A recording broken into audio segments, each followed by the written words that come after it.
good to go. Thanks, Aaron. I just kind of went over some of the ground rules, and if we're live and if somebody else is out there watching, I want to make sure that we at least talk about what we're doing. The Basically at this time of year, every year, we have a goal setting session, or what we would call a priority setting session or leadership session.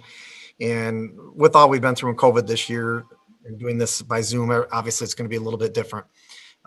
What I have tasked the different departments to do is to put some information out tonight for the commission, for the public, really to give a little highlight of what they've gone through in 2020, and what they're looking for into the future within their departments. So that you'll see some different forms. Some folks have done some PowerPoint, some have done some video.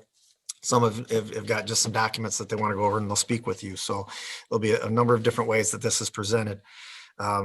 By no means do I sit here and say, because we work for the city, that COVID's affected us worse or anything like that. I'm just saying that I think as a group of how we went through 2020 shows a lot of perseverance and our commitment to making sure that we provided the best possible service to our citizens throughout the year. So we'll run through one department at a time. We can ask some questions if there's some things right afterwards, but really the idea portion in session, we're probably going to get into later. But if there's something specific that actually trips you and you want to ask a question, we'll do that at the end. So without further ado, we'll go ahead. We're going to kick it off with the assessing department. And Kathy, if you want to give a preview, or if you're ready to let Aaron roll, we'll go ahead that way. I think we're ready. We did the voiceover, so it should be okay. If anyone has any questions at the end, like Matt said, feel free to ask.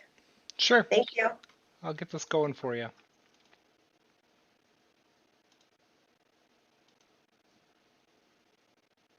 Oh, let me adjust something real quick.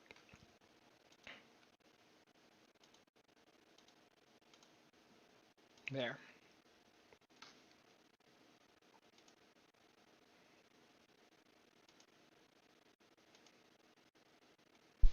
Good evening. This is the Assessing Department presentation.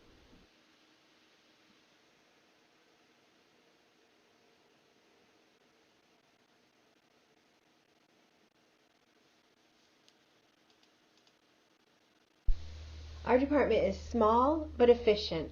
It is made up of myself and two coworkers.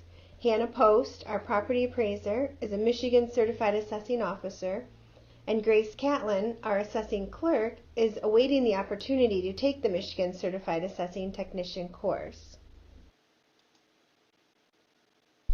I am very proud of our department as a whole and the accomplishments we have made in the last 12 months.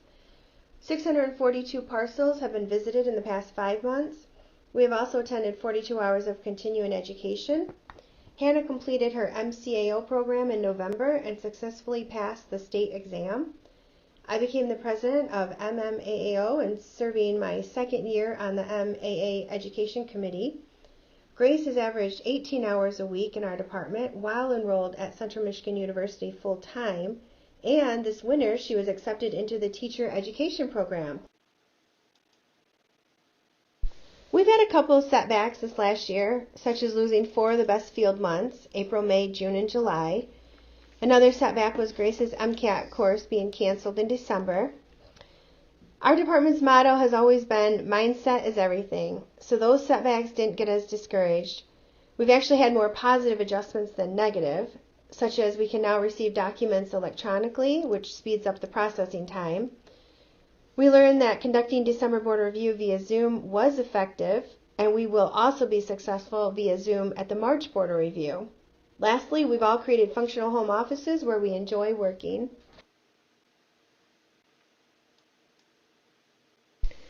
Currently, Hannah works at my home office 3 to 4 days a week.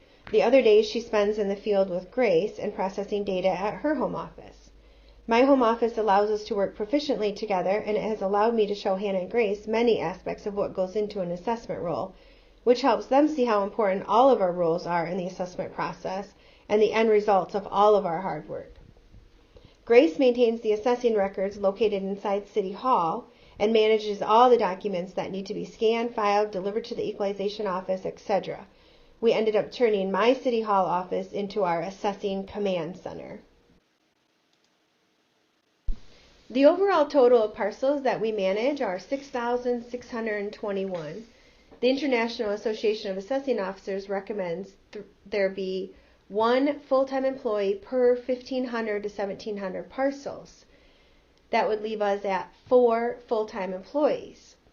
Our department functions with 2 full-time staff members and 1 under part-time employee.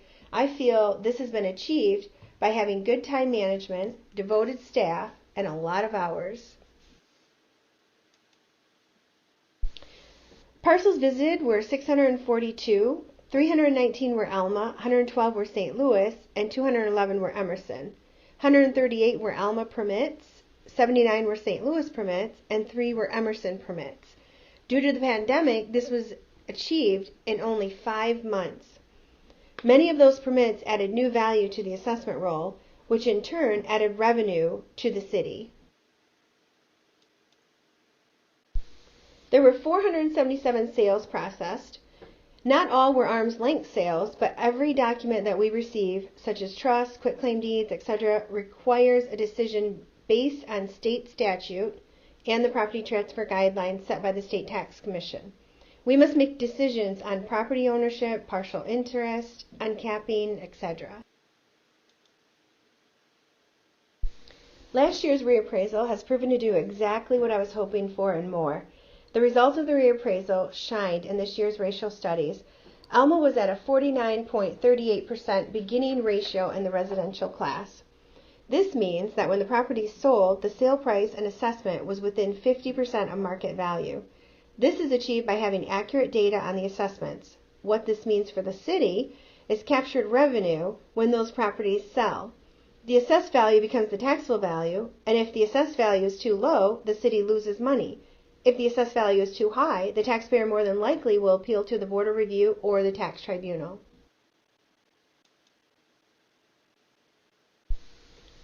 Last February, when I presented to the Commission, I emphasized a lot on the assessment process and the assessing reform.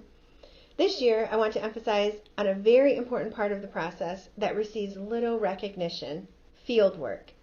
I'm going to briefly talk about the misconceptions some have of field work, how important accurate data is, and how we can be efficient in the field. Hey, Amy, we're going out in the field to do some field work. Okay, we'll see you later. All right, have fun. See ya. Field work? What do they do in the field?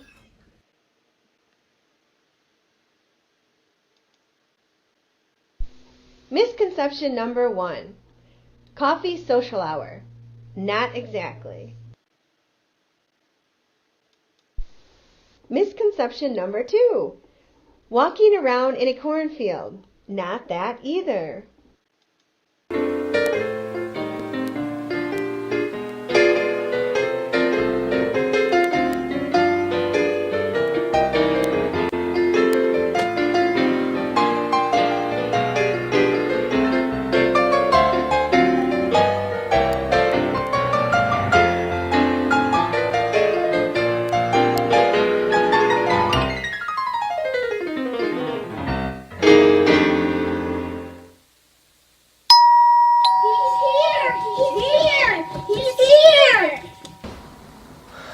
Honey, the assessor's here.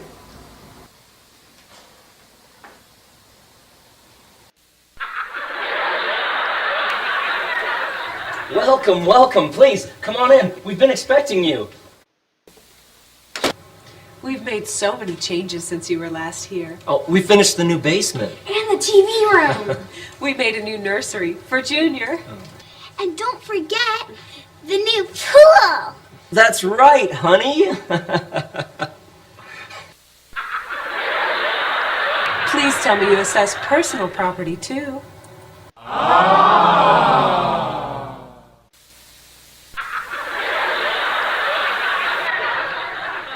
Gosh, we are so glad you value our home as much as we do.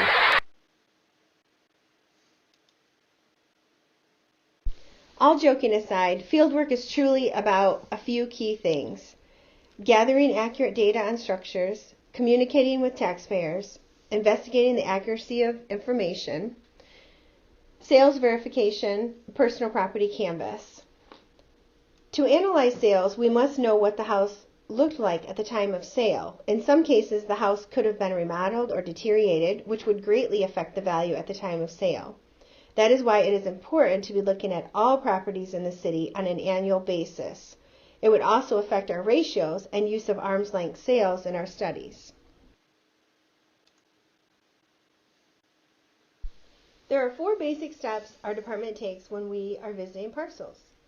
When we arrive at a property, first it is priority to make contact with the owner to let them know why we are here and what we will be doing. This also gives us an opportunity to answer any questions they have regarding their property valuation or our visit. Next, we update photos as we walk around the structures, taking measurements for our building sketch and making note of condition of structures as well as incomplete building projects.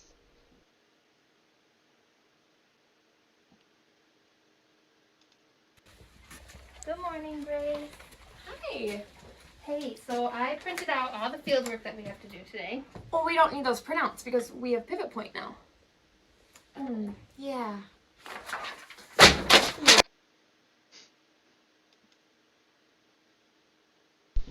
New to our department this year is the Pivot Point app, which will streamline our process and make entering fieldwork remotely organized. With this app, we can see parcels that have been visited and which ones we still need to visit. While in the field, we have access to all the information on the structures, photos, GIS, and previous sketches. The notepad feature also allows us to write notes with our Apple Pencil, which is more efficient than typing, and the note or drawings are then visible to us as we sit at our computers to enter the data. I can create a work list of any parcels that I need visited outside of our typical 20% that we visit every year while I am analyzing the data. We can communicate back and forth without the waste of paper. Pivot Point has allowed us to work safely outside of City Hall, and it has allowed less waste of paper and more accuracy with data collection and transferring data.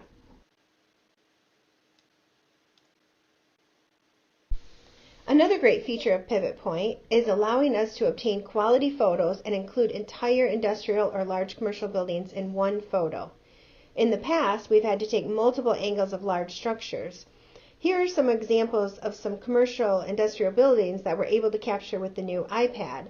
On the left, you'll see Child Advocacy, and on the right, Avalon and Tahoe.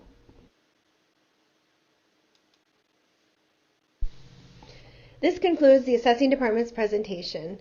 I would like to thank Grace and Hannah for making this fun video with me and for all they do for our department. Taxes and valuations can be one of the biggest concerns of taxpayers.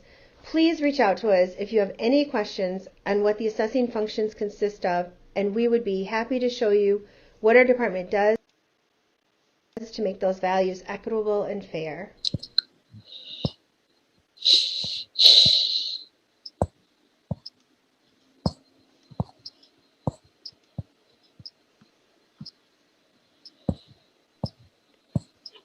Thanks for that, Kathy. The assessing department, guys, was really, when COVID hit and we had to start making some changes and having folks work from home, was really the first one to jump in and were able to move their offices and to do things and keep us in a manner.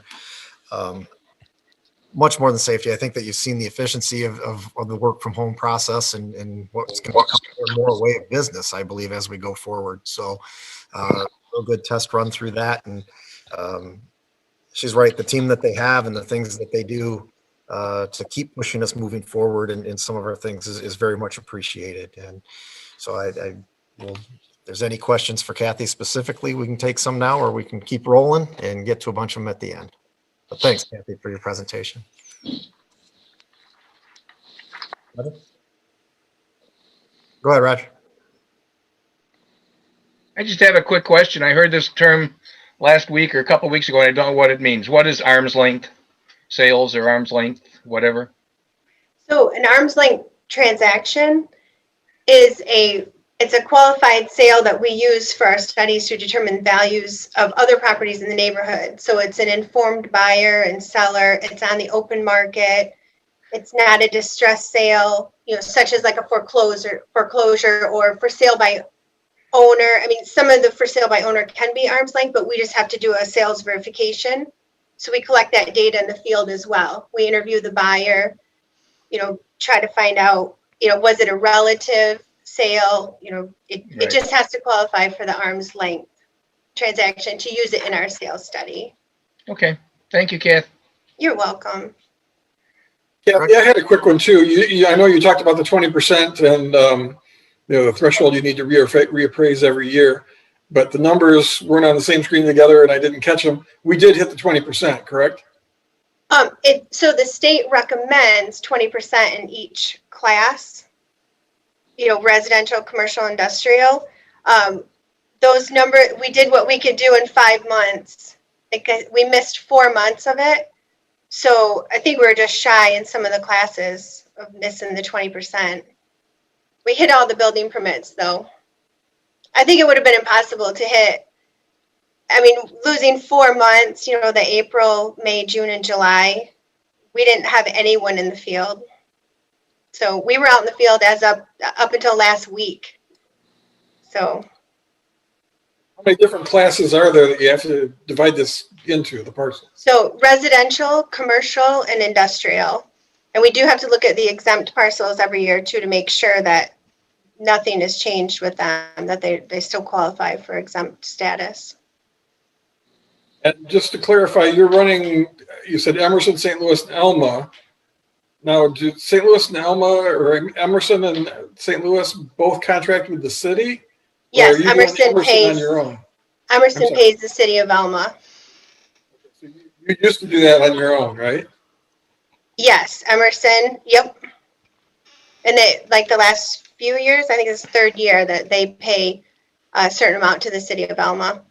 And Emerson has 800 parcels, so there's really, the fee is really just to cover if any taxpayers want to contact us during the day, or, you know, we did go out and do field work, but it was basically getting addresses, and it gave Grace a lot of training experience as well.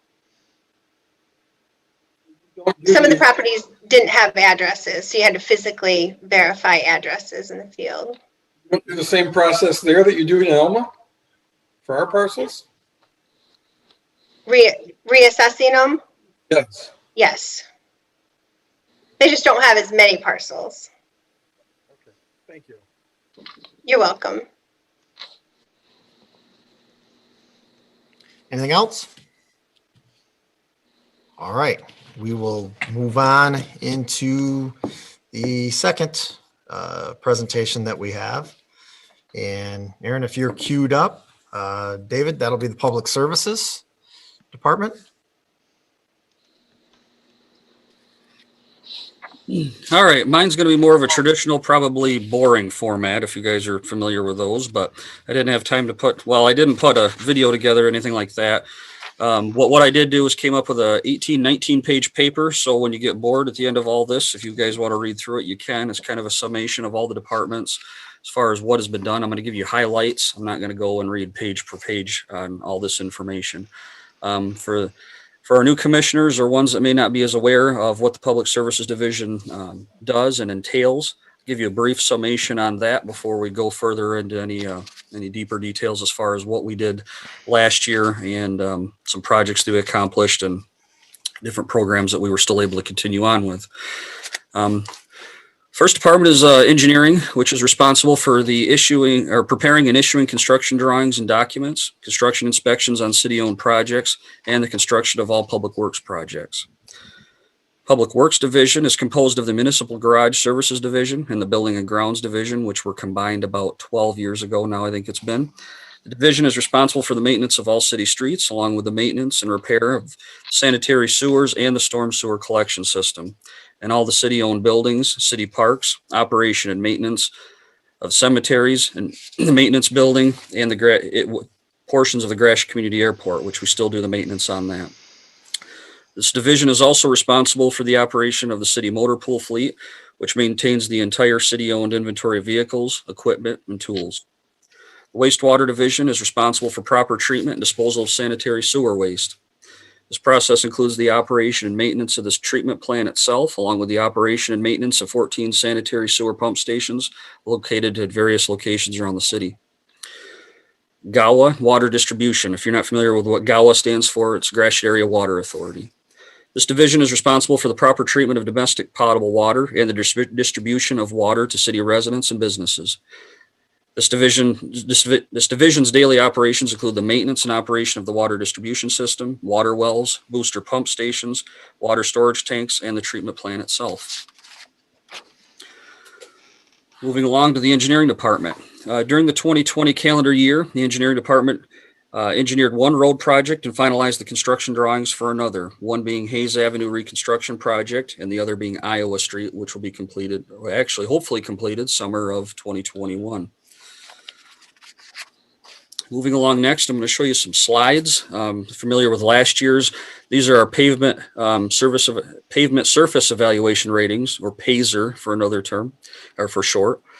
As you can see, streets that are 1 are the worst, 10s are brand new. Those would be streets a year old or within the last couple of years that are brand new surface. What you want to see is everything, the majority of your streets trending more towards the middle, the average area.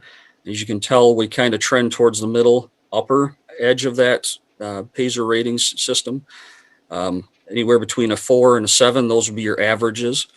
And then to group them all together, you can see at the bottom slide will show you that the majority of our streets rank in the middle, which is good. We do fare along better than a number of other communities our size, although there's always room for improvement, obviously. Scrolling along to the next slide, if you remember this one last year, kind of gives you a pie chart.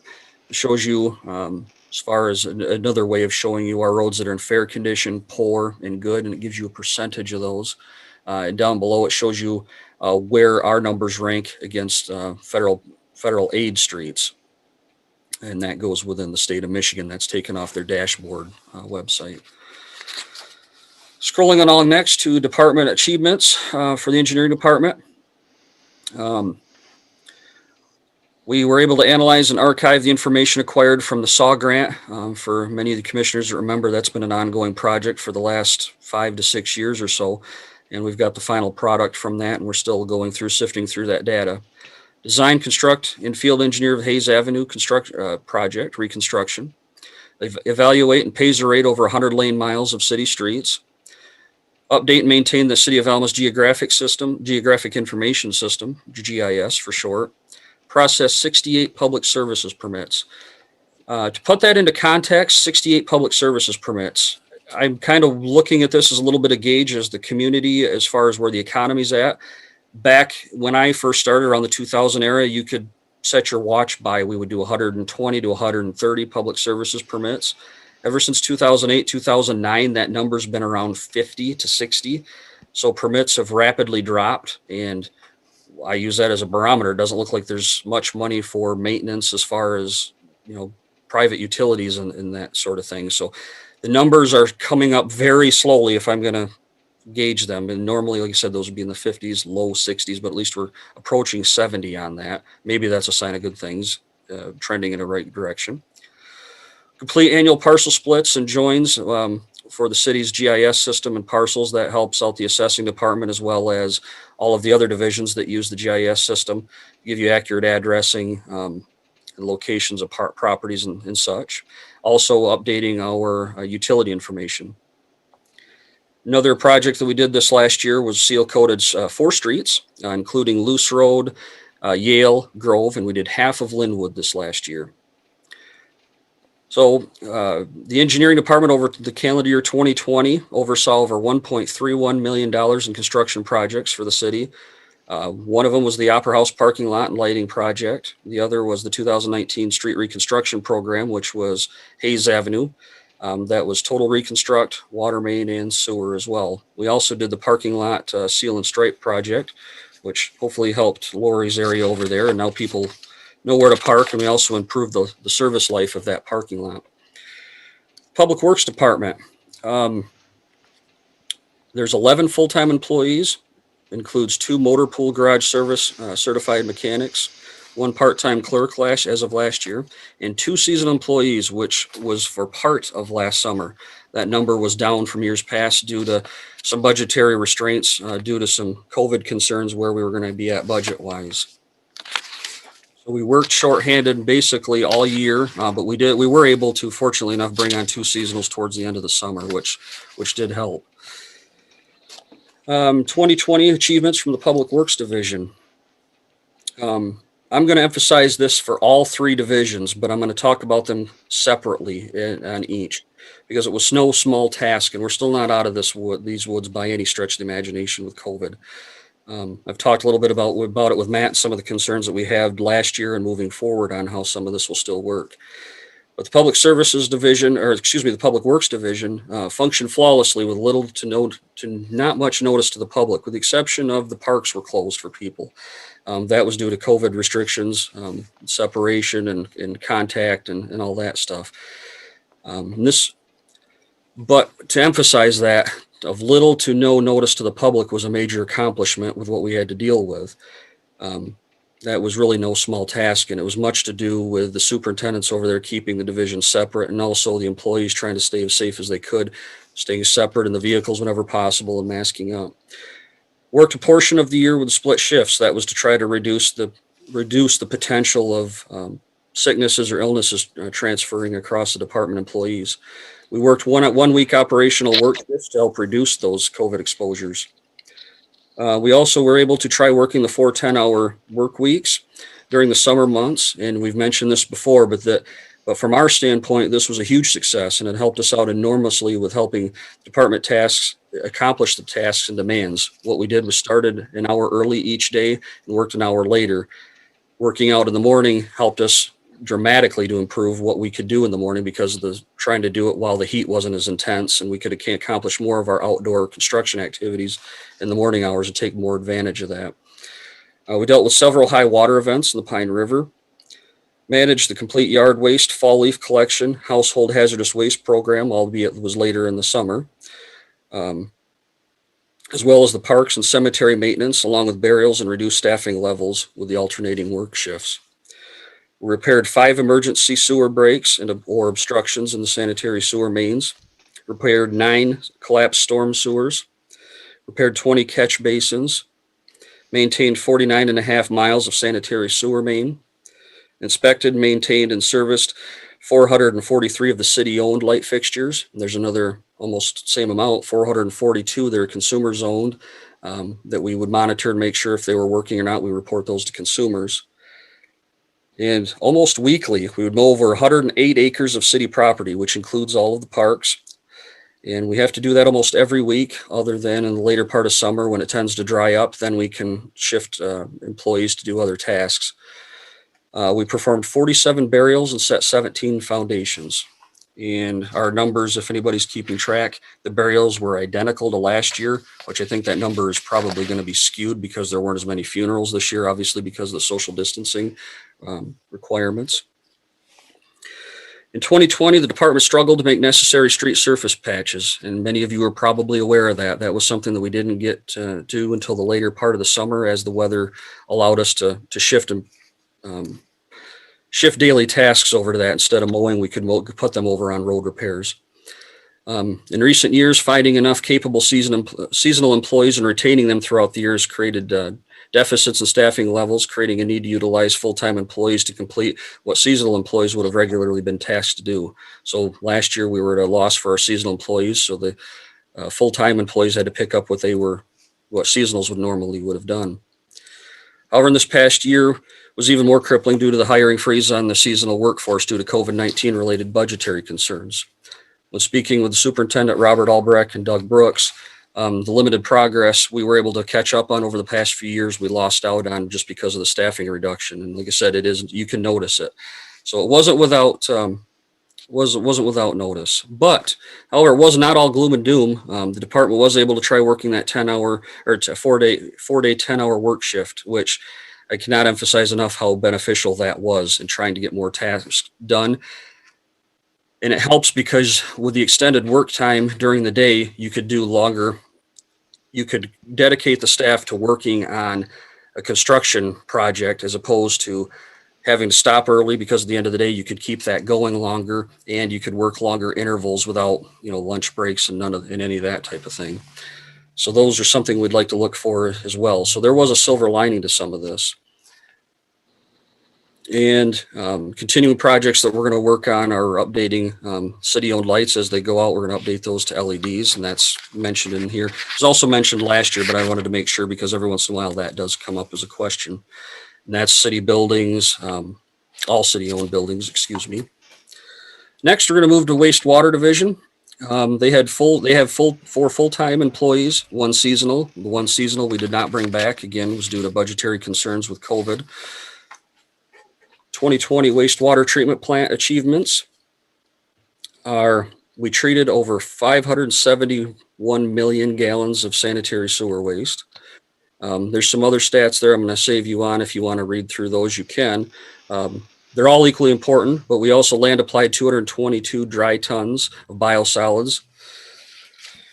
We kept the wastewater plant functioning. That's the one I'm going to harp on again. And we kept it working flawlessly to little to no notice to the public. We were able to keep up with all of the EGLE demands as far as federal reporting and state reporting, and without a hitch. And that's due as well to the employees staying as safe as they can, also working split shifts.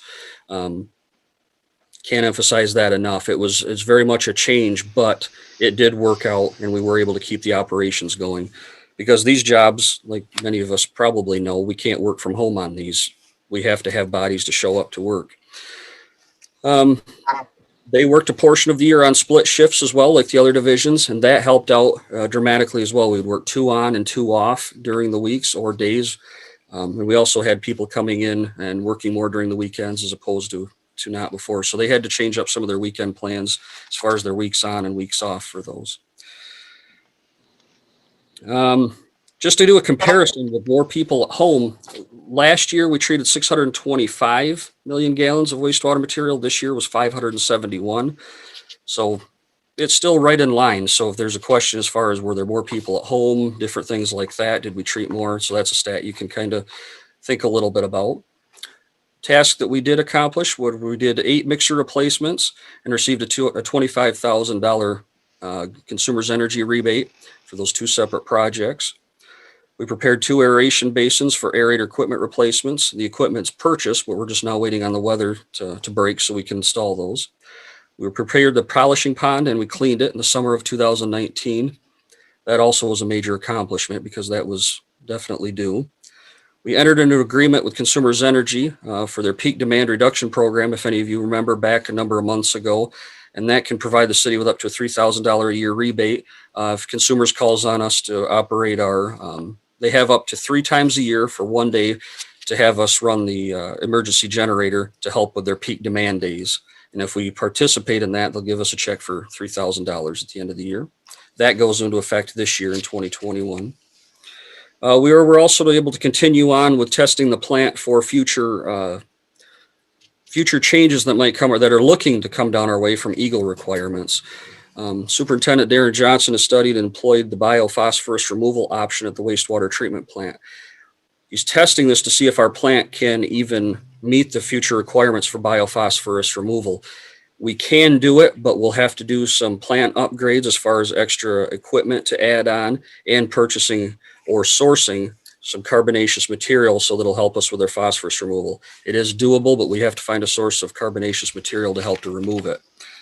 So that's at least some good news that we know that we have the ability when the requirements do come about, which our forecast is somewhere between the next 5 to 10 years, just based on requirements and questions that we're getting from the state.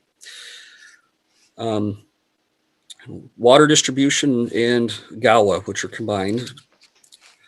Same thing, kept the water treatment plant going with the staff that we have over there. We have 6 full-time employees, and as well, we worked a split shift over there for a majority of the year, trying to keep contact to a minimum, keeping people masked up, driving the vehicles, and keep them separated as much as possible. But we were able to keep all of our requirements up to date, safe, clean, potable water.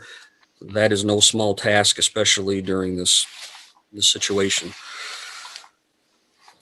Water division repaired 9 water main breaks last year, treated over 558 million gallons of water, and of that, Alma consumed 284 million gallons. Began the lead and copper inspections. If any of you remember that presentation last year, we actually did start doing some of those, albeit we didn't make very much as far as physical work completed just because of really what COVID put on us. But we excavated 23 locations last year, trying to do some data acquisition as far as finding out what do we have, copper, galvanized, or is there even lead. We still have 1,710 more of those to go. Back about 2 months ago, in December, I applied for a grant through Michigan's Eagle Department. They change their name all the time. But anyhow, we applied through that grant to try to get up to $1 million to try to do some data sourcing with acquiring what kind of service lines do we have. I'm not very optimistic we're going to get that because I found out there were 300 other communities that applied for a total of $40 million. But we've got to try to get it because that is going to be a major black cloud hanging over for the next 5 years to try to inventory what we have for lead and copper. We maintained responses to customer issues, but not limited to changing water meters out, water turn-ons and turn-offs, missed digs. Cross-connection program continued on, as well as reading the over 3,200 water meters within the city of Alma monthly. We assisted with water main replacement on Hayes Avenue. We had one employee, worked over 20 years here, retire. We also hired a new employee this last year. We began exploring back in the spring of last year's budget time. We began exploring replacement of our nearly 3,500 water meters. Current water meters, to put it in context, replaced back in the early 1990s. They are at their end of life expectancy. And so we started that process last year. COVID really put a kibosh to that because it was getting too difficult to try to meet with people to discuss this. And with budgetary concerns, we looked at just basically holding off on that for a year. Now this spring, we've picked that back up and started those discussions again right where we left off.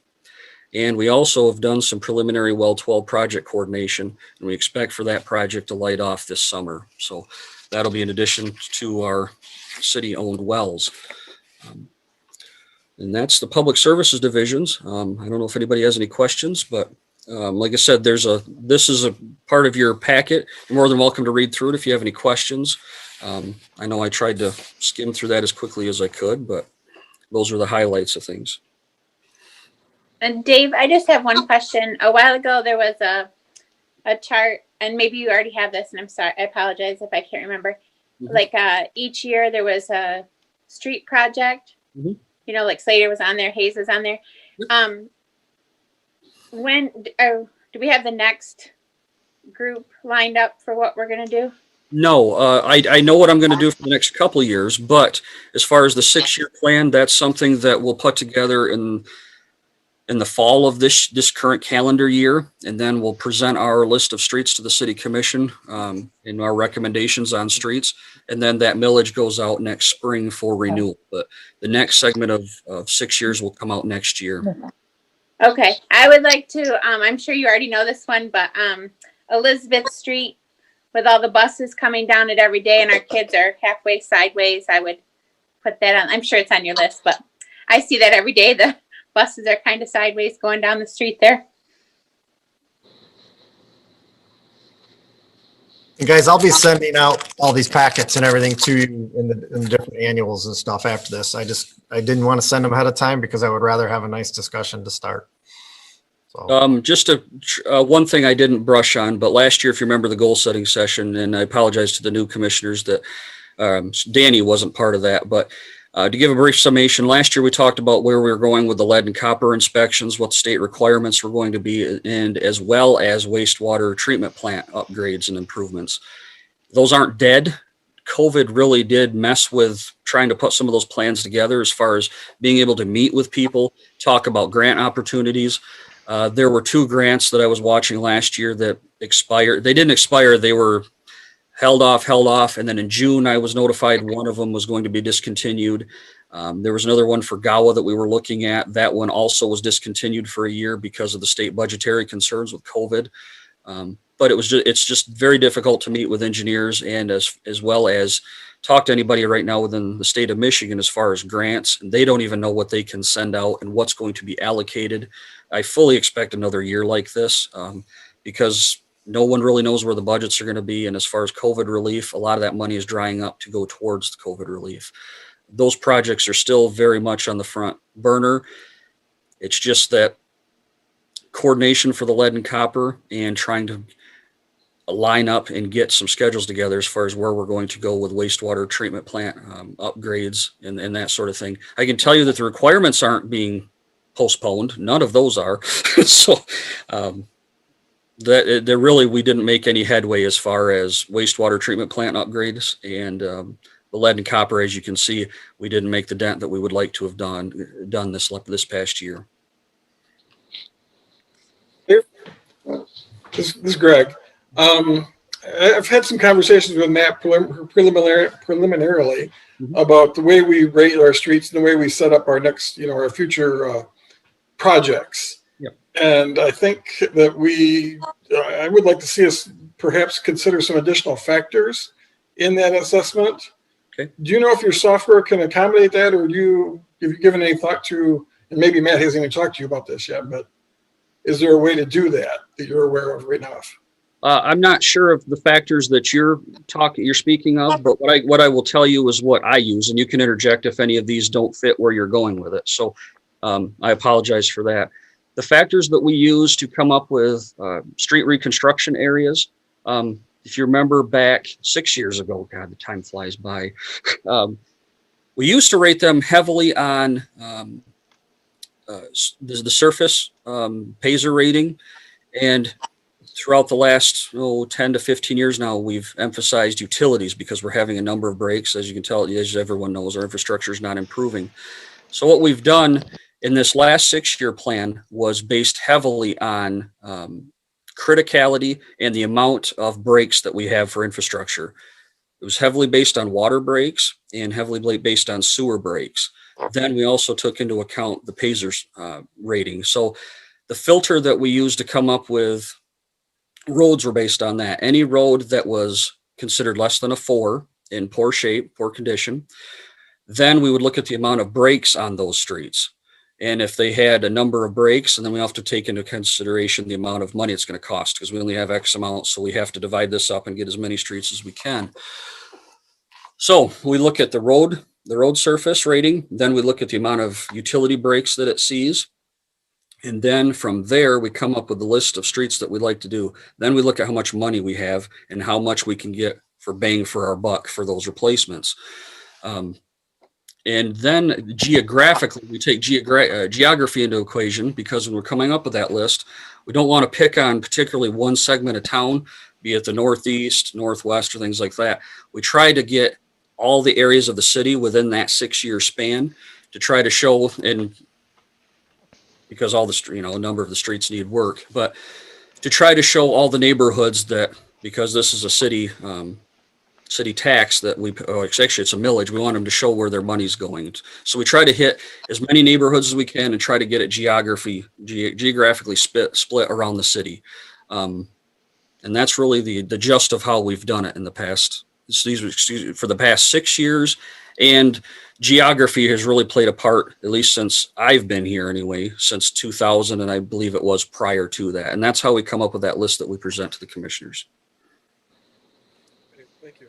Mm-hmm. Dave, now, is there anything in there, Greg, that I didn't touch on that you're concerned with, I guess? Yeah, one of the things that I've been concerned with is, maintaining the property values in the neighborhoods, and you've talked about it in the past years, and I forget what the numbers were, but it seems like, while the lifespan of a street is 30 years, I believe the way we're maintaining them is every about 100 years. So we're falling behind every year. Now, my concern is that we're going to, I'm sorry, go ahead. Oh, I just wanted to make sure the difference between maintenance and reconstruction. You're not too far off with some of that. Maintenance, you're right. We build them to last 20 years. In reality, they last about 30, but within that 20 to 30 year span, they need maintenance as far as crack sealing, seal coat, that type of thing. Major reconstruction, yes, about 50 to 60 years is what that rotation will look like before it can actually be reconstructed again. We're not on pace. We're not keeping pace with that. No, my understanding. No, and I don't pretend to think that we are, but yes, it would be nice if I could. Dave, several years ago, one of your predecessors presented us with an interesting statistic, and I don't remember it anymore, but it interesting for the newer people on this to hear that. It was something like we have 83 miles of streets in the city. The average lifespan is so much and so forth. We have the budget to do 1.8 miles per year, and you can just see the disparity. Do you have a current like guess on that, what that statistic is, Dave? Your memory's not that bad. You're not too far off. We have over 100 miles of streets, and we do. It's just like anytime you do home improvements around your house, and you look at where we're at right now as far as where expenditures are going within. Look at your fuel prices, everything going up. We do about, if we're lucky, we can do about a third of a mile of streets now. It's not, up to a mile. We can do about a third of that. And our spending power, really where we want to get at is that spending power gets reduced just because costs go up. And it's really where we're at. And that stat is not far off. We're about 60 years behind doing, like if we were going to replace your street next year, we probably won't be back for at least 60, probably be longer based on current trends. And that's why we build them the way we do, and we give them the ability to do different types of maintenance that we can do on them. So, and Act 51 money has gone up a little bit in the last few years. If you noticed your gas tax, a lot of people have been talking about that, and everybody rants and raves about it. And it is nice. It's nice that it's going up. What that allows us to do, though, is more surface maintenance, where we can do the chip seal and crack seal. Like last year, I was able to do 4 streets as opposed to doing 2 prior before. Now, we also did a combination year. I'm trying to do that. A couple of methods I'm doing.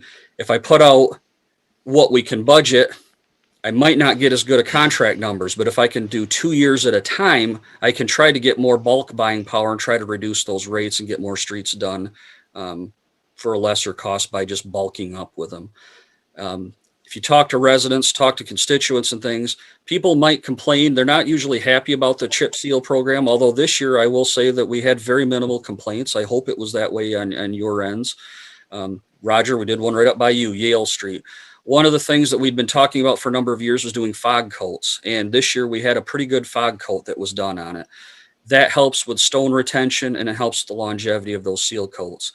And what that does is buys us surface life. And the more surface life you can buy it, that increases the life expectancy of that street at least 10 to 15 years. Now, ideally, you'd be back every 10 years doing seal coats on streets. What I'm going to try to do, and what I've tried to do with projects right now, is the idea of trying to maintain the better roads. The Road Commission has been doing this for the last couple of years. I'm going to try to do it on our end. We've talked about it, and this is going to be up to you as commissioners to think, but there's some streets, and you all know it, it doesn't take you much to say, drive around certain areas of town, this road's junk. You might base it on ride quality, you might base it on surface, number of cracks, number of different things, but looking at, do we seal coat? Because we have to seal coat streets that are 2s or 3s. And when I say a 2, that means it's 1 notch above gravel. It's, 1 is basically almost gravel. A 2 it still has some contiguous asphalt, but where I'm getting at is, do we seal coat more of those to try to keep them to last longer? Or do we try to do more road maintenance based on streets that are, say, a 6 or above? Those 6 or aboves, if you do more maintenance on them, you can keep them in a better condition for a longer period of time. And I'm going to try to do that over the next several years and try to do some basically studies to see how long they last. Hence why you see Yale Street seal coated, loose court. Some of those that are not that old, like loose court was done, shows you how much time flies. You either have kids and time starts flying, or you redo a street and you can tell how fast time goes by. But loose court was done in like 2005. And somebody says, well, that street was just done. No, it wasn't. That's 15 years ago now. And so that's why I did a seal coat on that, because it was seeing a number of surface cracks, and you want to seal those cracks off. The more water you can keep out of that, the longer it lasts. So those are the different tools we're trying to do to try to keep the newer roads to last longer. Now, if you look at Iowa Street, not in good shape, but that street was based heavily on utility brakes. That street, since we've been tracking brakes, 42 breaks on Iowa alone since the early 80s. That's when we started really tracking them. So that is not you look at reliability of the mains and things. So that's where some of this went. Some of these we have sewers that we know are frequent flyers as far as backups. Or if we know there's many breaks, root intrusions, things like that. That's really what kind of drives some of these. And each year you fall behind, but you're trying to do those types of roads. Dave, we've had the discussion over the years that as we fall behind at some point, we're just going to have to decide that, we go in and do the infrastructure because you've got to because of the breaks, but we may not be able to put a new coating on top of it. And we may have some gravel streets in town. And that may just be the way life is because the budget just is not going to allow for it. The infrastructure underground is in bad shape and we're getting all those breaks. We're going to have to go in and dig and not be able to resurface. And I think it's, we need to have that discussion. We've backed off. We haven't raised or asked for additional millage for the last 2 renewals, I believe, at least. And it may be time to try and get a few more dollars out of that to, take that 1/3 of a mile up to maybe we can get back to a 1/2 a mile or whatever we do. But we're still falling behind on this. Mm-hmm. There's some tough choices to be made going forward. And, I hate to say it, it's not going to be popular if we tell somebody their road is going to be turned back to a gravel street. Mm-hmm. But the basic fact of the matter is the economics are that it's just going to have to happen at some point. Or something's got to change. We got to get more money, better road surfaces that last longer. I don't know what the answer is, but. Well, when we get to that point too, when it's time for David to look at those streets, I think we're gonna have to revisit all of this. And obviously it's something we can't solve tonight, but it's obviously a huge, huge issue going forward because of the cost and because of everything there. So David, thank you very much for your report. I appreciate it. Aaron, if you're ready, we can go into fire. Certainly, we can do that.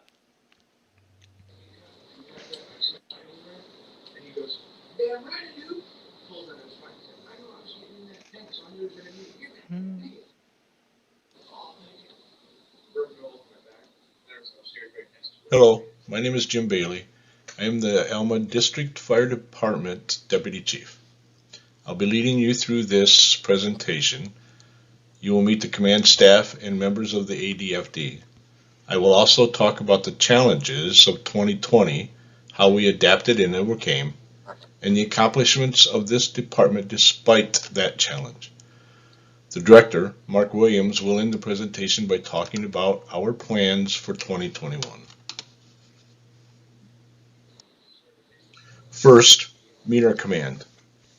There are 6 members that fill the role of command.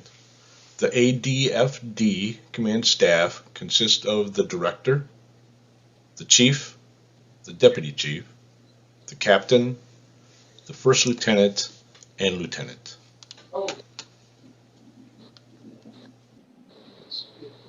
There are 17 very highly qualified, highly dedicated personnel that fill the roles of operator and firefighter. Operators drive the fire trucks. They operate the pumps that supply the water. Firefighters will strategically enter the burning structure and put out the fire. There are 6 of those members that are cross-trained and serve both as firefighter and operator. We do have 2 members that are dual-rolled as police officer and firefighter. Fire personnel are required to attend no less than 50% of calls each year.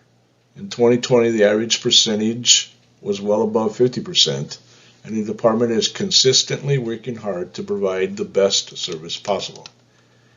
In 2020, the Alma Fire Department responded to 193 calls for service, along with 47 complaints or investigations. There are opportunities for extra credits, such as Fire Prevention Week, weekend training classes, etc. A call can be classified as a complaint or investigation if it is a non-emergency and requires limited personnel. These are often investigations into issues such as improper burns, down power lines, suspicious smells. Complaints are usually handled by the command staff of the Alma District Fire Department.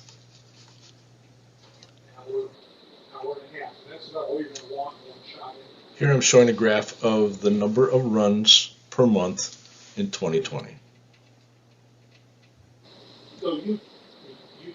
Here in this slide, the 5-year comparison, I'm showing that in the year of 2020, that the Alma Fire District runs were at a 5-year low. 2020 was a challenging year. The ADFD met that challenge head on. We had to quickly adapt to a new way of serving the district's emergency needs by protecting ourselves at the same time. Due to the pandemic, all meetings were canceled. All formal classroom training was canceled. But the ADFD adopted social distancing guidelines by moving our meetings into our truck bay, where we could maintain a 5-foot distance. We put on our face coverings to protect each other and our families. PPE was required on all fire and rescue runs. ADFD was up to the challenge. Now I'd like to introduce Director Mark Williams. He'll take us through the plans for 2021. Good evening. I'm Director Williams. I'd like to start off by thanking the City Manager for giving us the opportunity to present to you tonight. Although 2020 has been a year of obstacles, we have already started off 2021 in a positive direction with the hiring of 2 new firefighters, Blair Showers and Caetano Martinez. Although they were only hired a couple of weeks ago, they have assimilated into our family perfectly. On January 31st of this year, our Deputy Chief, Bob Beard, retired after 37 years of service. This void has resulted in the promotion of Jim Bailey to Deputy Chief, Tim Snyder to First Lieutenant, and Chad Pratt to Lieutenant. A special thank you to Bob Beard for an incredible career serving his community. In 2021, discussions will continue regarding the construction of a new fire station. The location of the new fire station is still under discussion, but will strategically be placed in a location that best suits the needs of our department and those that we serve. With generous donations from the Bay of Michigan Region 10 Motorcycle Club, the Alma Elks Club, and a few other small donations, we have nearly $27,000 to put toward the new fire station. At this time, I would like to take a moment to thank the entire fire department for the sacrifices they have made to serve their community. The fire service inherently has many dangers, but COVID-19 has brought all new risks that we can take home to our families.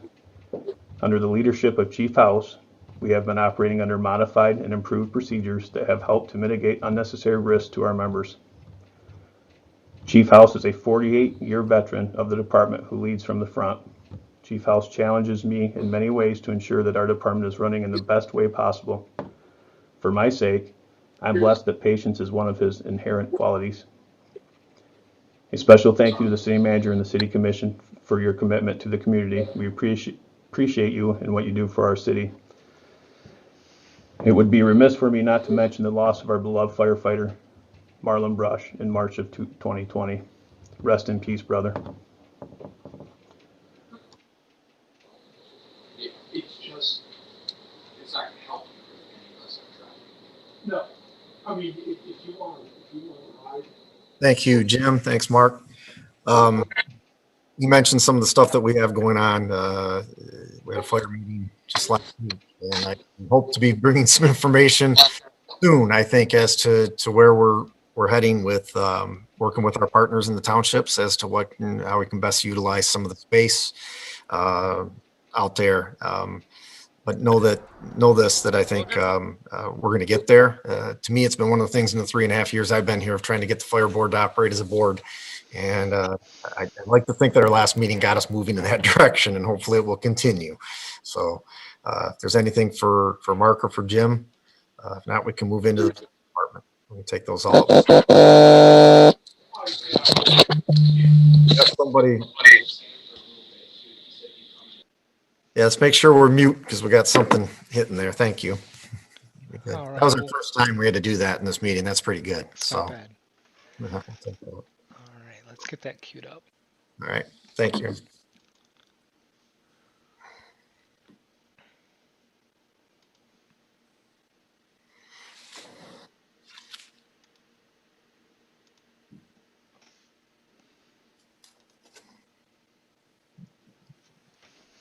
Good evening. I'd like to introduce the presenters you'll be hearing from tonight on behalf of the Alma Police Department. First up will be Sergeant Chris Drury. He'll be talking about our staffing levels and our field training officer program, as well as in-service training. Chris has been with us since 2011. He has a bachelor's degree in criminal justice and law enforcement administration. Next up is Sergeant Jake Gulick. He will be giving a review of our 2020 statistics as well as our COVID response plan. Jake has been with Alma PD since 2006. He has a bachelor's degree in criminal justice and is a graduate of MSU Staff and Command. And finally, I will be going over an update of our accreditation process as well as our goals moving into 2021. And I am Chief Kendra Overlaw. I've been with Alma PD since 1999. I have a bachelor's in police administration and a master's degree in administration and leadership. And I'm also a graduate of MSU Staff and Command. Hello, I'm Sergeant Drury. I'm going to start off here with going over our field training program. Starts off with the hiring process. No different from most of the agencies in the state and the nation right now, in that there is a lack of qualified applicants and there is an abundance of job openings right now. We've been refining our hiring process. We have started off with the extensive application process. We conduct an in-person interview that it does include stressful scenario-based questioning. The final applicants go on to an in-depth background investigation conducted by our detective, and then once hired and sworn in, the primary FTO process takes over. This is our FTO team. Chief Overla is the FTO supervisor. I run most of the field training program below her, and then Officer Mueller, Officer Hawkins are the other primary field training officers. We recently refined the program even further, adding a 6-week mentor period after the initial 14 weeks of basic FTO, and Officer Jerkovich is going to be our first mentor officer. There's 6 phases total. Starts off phase 1, 2, and 3, increasing levels of training and testing that they have to go through to pass on to the next level. Then they go into a shadow phase where the primary officer, the primary FTO, just sits with them, make sure that they're up to the par for moving on to mentorship. Then they move into mentorship, and then finally their probationary period will begin for the year. We base our entire FTO process on the San Jose model. Outside of FTO, we conduct extensive in-service training for the department, train the trainer, group trainings with other agencies. We host training events, and then we also have basic training during shift that's conducted by supervisors. Our training is continuing, in-depth, realistic, and we cover a broad spectrum through that. You can see some of the stuff that we cover in the list here. Defensive tactics, we've recently revised our defensive tactics to include the modernized version of PPCT, Krav Maga. We have good, realistic simunition force-on-force training. I'm a stops instructor, and we have another spot for a stops instructor to update our patrol tactics, be the best that we can on the street. We go through legal updates, emergency vehicle operations every 2 years, and we host OWI impaired driver enforcement training every year here that multiple agencies from the county come to participate in. All right, now I'm going to do a review of 2020, a year that was obviously very trying for everybody. In this review, obviously, COVID-19 played a huge part of 2020. With our calls for service, you can see at the beginning of the year, January and February, we were actually above the previous year's calls for service. And then March, when the restrictions came in, you can see that we took a sharp decline in the amount of calls that we were taking. This remained pretty true across the year. There's a few exceptions in there, but for the most part, our call volume had dropped, and that's directly correlated to COVID-19. SIFA, which stands for Self-Initiated Field Activity, which would be our general contacts with the public, traffic stops, those kind of things. Those also were down this year, directly related to COVID as well. I'm now going to discuss the Alma Police Department's response to COVID-19. Something to keep in mind, we all went through a culture change, but the Alma Police Department had a culture change in the fact that officers prior to COVID would routinely work when they were not feeling well and were a little under the weather. Now that COVID-19 has taken a grasp, officers are being responsible and calling in sick when they do not feel well. We've also underwent a new routine as far as cleaning. We are conducting cleaning of the workspaces officers are in. That includes the patrol cubicles and computers, as well as the patrol vehicles and the equipment that we use routinely. Another thing that has been put in place is documenting. At the beginning of the shift, officers are taking their temperature and documenting that, as well as any symptoms that they might be experiencing. They are also asked to report any symptoms that they have to a supervisor. For an update on the accreditation process for the Alma Police Department, some of you might remember we did a presentation back in 2019 as that being one of our goals, to have our policy and procedures accredited through Michigan Association of Chiefs of Police.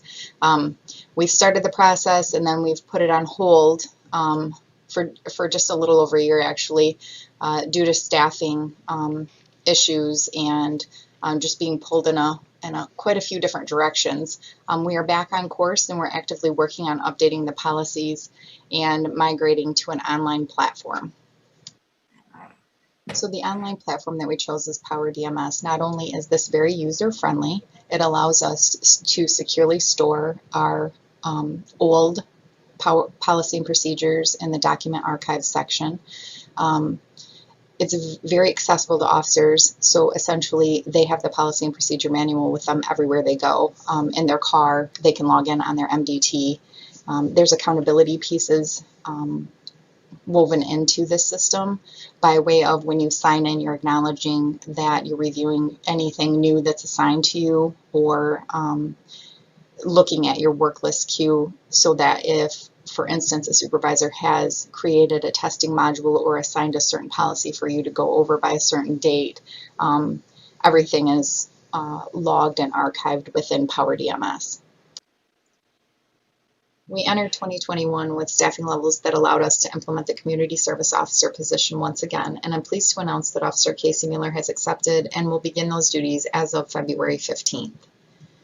We'll be continuing our efforts of transparency. Sharing information with the community is a priority to us. We share a daily activity log on Facebook. We submit monthly reports to the City Commission, as well as a yearly compilation report to the City Commission. The yearly compilation report is also available to the public via Alma PD's website page. Promoting a positive working environment is a priority for all of our staff within our department. Continued training is a priority. We know that given the situation this past year, that was a little bit tough, but we did everything we could do to make training happen within guidelines.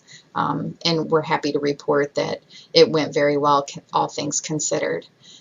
Physical and mental health awareness is a priority for our department. We have a collaborative effort right now with the GIN to do some training geared towards first responders. And we are also very happy to announce the addition of Blue to our police family. Blue is a social emotional support dog. He is 6 months old, Australian Labradoodle, and he lives here at the department. He's here for the officers, and we all took some handler training, and we're all working with him to make sure that, he retains the training that he received prior to coming to us. Currently, he's sleeping under my desk, and I think he's going to be a great addition to this department. I think if you asked anyone working, they're very glad to have him. So that's been amazing. And I think that the key to everything right now is we're all just being flexible. No 2 days are the same anyways in most careers, and we understand that, but there's been a lot of things put on people this past year in all types of work, and we're no exception, and we understand that, but we also recognize the new stressors, and we're just wanting to prioritize that we take really good care of the physical and mental health of everyone who's working within our department. And finally, in 2021, I think we're all kind of looking forward to the police department refurbishment project. Director Williams will probably speak a little bit more to this, but what I have to share with you are some photos. 1, 2, and 3 actually show some water damage that we have here in the department between the men's locker room, our hallway, and the interview room wall.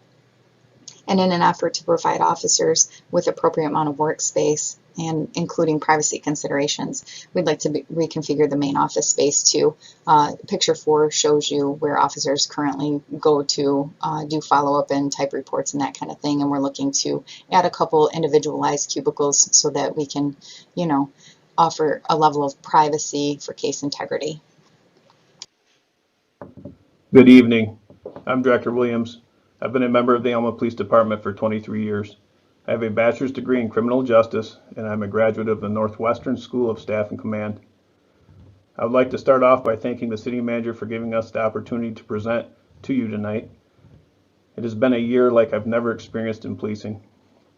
I recall a time when the COVID-19 pandemic first started. A couple of our officers were handling a domestic situation where the violent assailant was armed with a pistol and had fled the scene. Upon the apprehension of the assailant, officers learned that he had recently arrived in Alma from Detroit, which at the time was a known COVID-19 hotspot.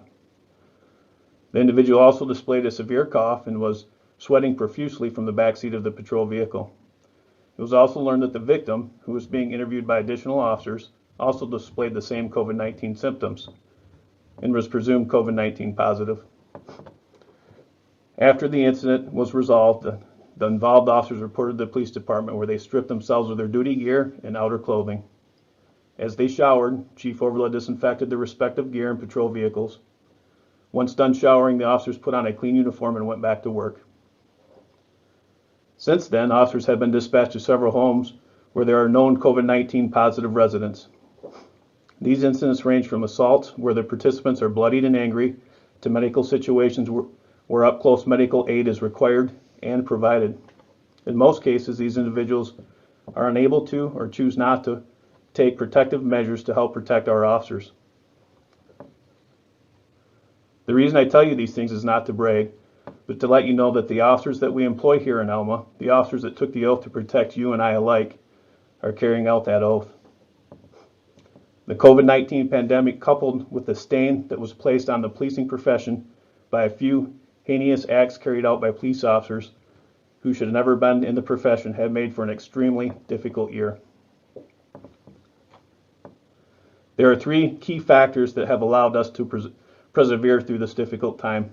The first is because of the professionalism and dedication of our police officers. Their commitment to serve the Alma community is unwavering. The second is the leadership capabilities of Chief Overla and her commitment to the city of Alma and its residents.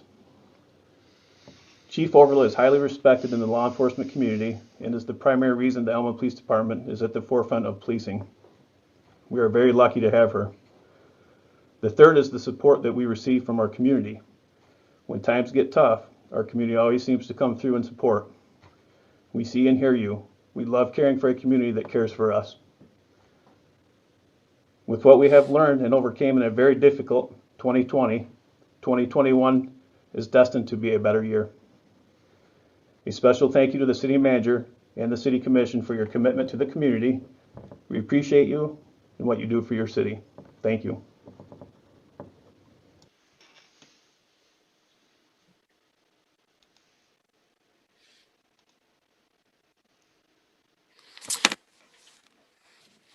Thank you, Mark, Kendra, Jake, Chris, everybody there.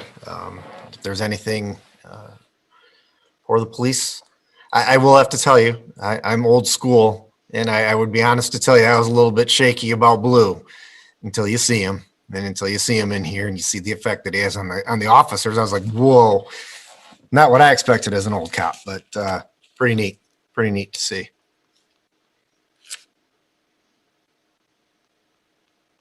All right.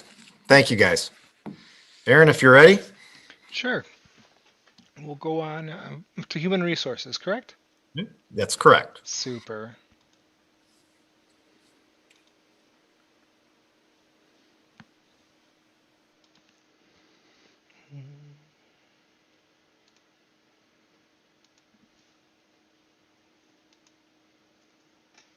Good evening. I'm excited to recap the first year of the city having a human resources department and show you where we would like it to go moving forward. 2020 presented some challenging times for everyone. Overall, our staff did an excellent job adapting to the challenges we faced. The COVID-19 pandemic certainly increased the workload for many departments, and the Human Resources Department was no exception. With the help of the city manager, the daily function of the Human Resources Department quickly shifted to constant research and planning for the most recent guidance on COVID-19 from the Health Department, CDC, and other credible sources to ensure we were protecting our staff and the public to the fullest. In an effort to reduce the spread of COVID-19, buildings temporarily reduced open to public hours and for a short time closed. During this time, our departments really thought outside the box, establishing creative plans while remaining accessible to the public as much as possible. Beginning in March, employees were encouraged to work from home if possible. 15 part-time employees between transit, assessing, and finance were temporarily laid off. In June, 9 employees were placed in a work-share program where they continued to work with reduced hours while collecting partial unemployment benefits. Soon after taking on the Human Resources Manager role in December of 2019, it became clear that payroll required some attention after identifying inaccuracies in both payroll processes and system setup. So in late March 2020, Human Resources took over payroll. The payroll system required so much attention, in fact, that we contracted with BS&A to produce mass corrections and provide setup recommendations.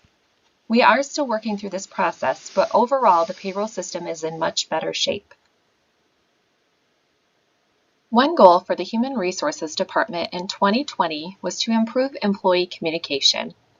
By utilizing reports and functions of our existing programs, we are able to set up different email communication groups. The Human Resources Department is now the sharing point for updates from the city manager, updates regarding payroll and benefits, notification of position openings, and COVID-19 updates.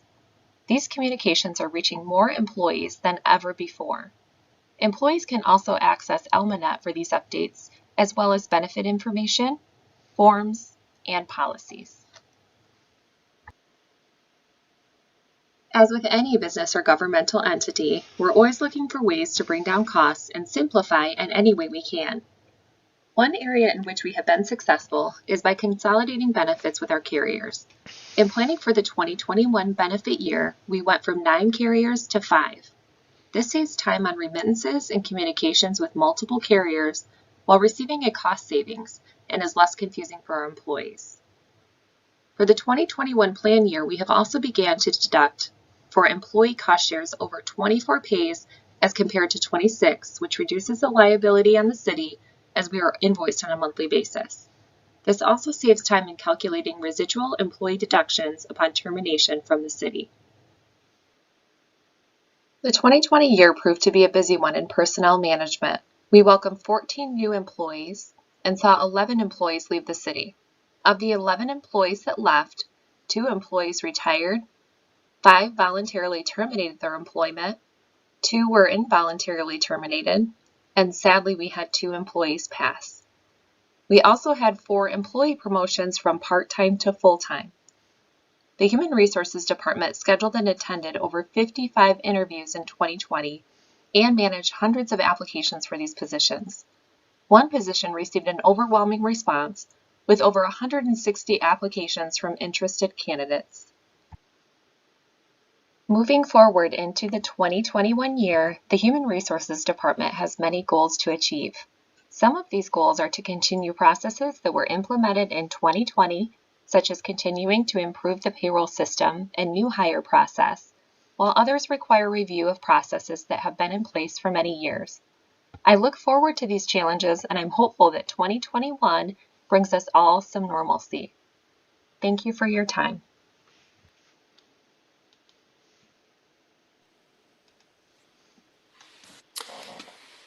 Thank you, Brooke. Talk about baptism by fire, to take on a new role that we have not had here. And then to have everything go sideways so quickly at the beginning of this year. And then to be hit with some of the issues we had in payroll. And it's been a tireless effort. And I couldn't tell you how much I appreciate everything she's done through this year and really, I think our employees feel that.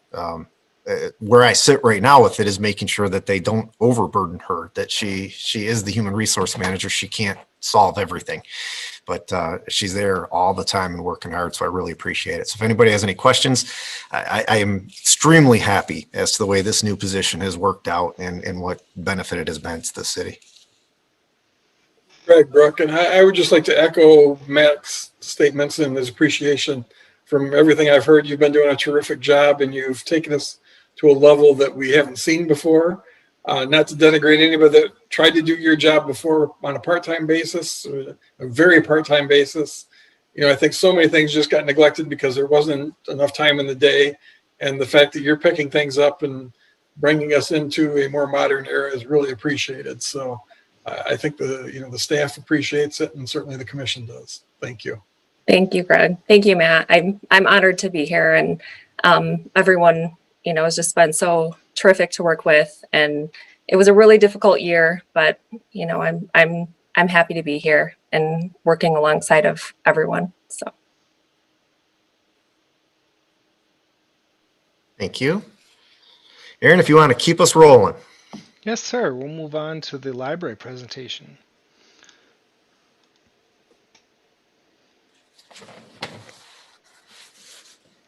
A moment.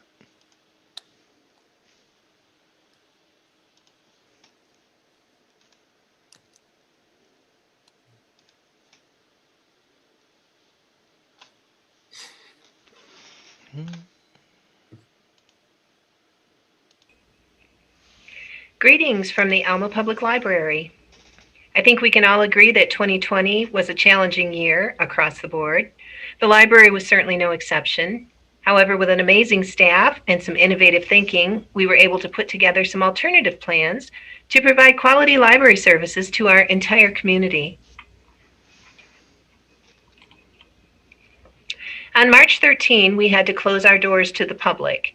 If the public could no longer come to the books, then we took measures to take the books to the public.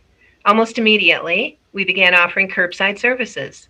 This was met with great relief and appreciation from our patrons. Our circulation department rose to this new challenge valiantly. Our library aid soldiers personally pulled every request, checked them out, and traveled through the library and many times across the parking lot to deliver these materials to our patrons. In fact, they have delivered over 5,000 items via curbside checkout, and some staff members have reported topping 20,000 steps every day on their Fitbits. In addition to curbside services, we beefed up promotion of our digital services. The library offers Overdrive, RB Digital, and Hoopla, as well as access to free e-resources through the Michigan e-Library. These services provide our patrons with digital resources, including ebooks, e-audiobooks, comic books, graphic novels, digital magazines, TV shows, movies, and music. These services have been advertised on our website, social media, posters throughout town, and word of mouth. Our digital resources have been a huge success, with over 6,200 circulations from March through November of 2020. We also began offering mobile hotspots this year. These have proven to be wildly popular, and our community has expressed great appreciation for this new service. We currently have 30 devices, which have checked out 169 times from July to December. Several teachers have reached out to us asking us to provide these devices to their students who have no internet access. And adults who are mandated to work from home have also been able to take advantage of this awesome resource. Ms. Marla transitioned some of her regular programs to virtual offerings and tried a variety of new programs.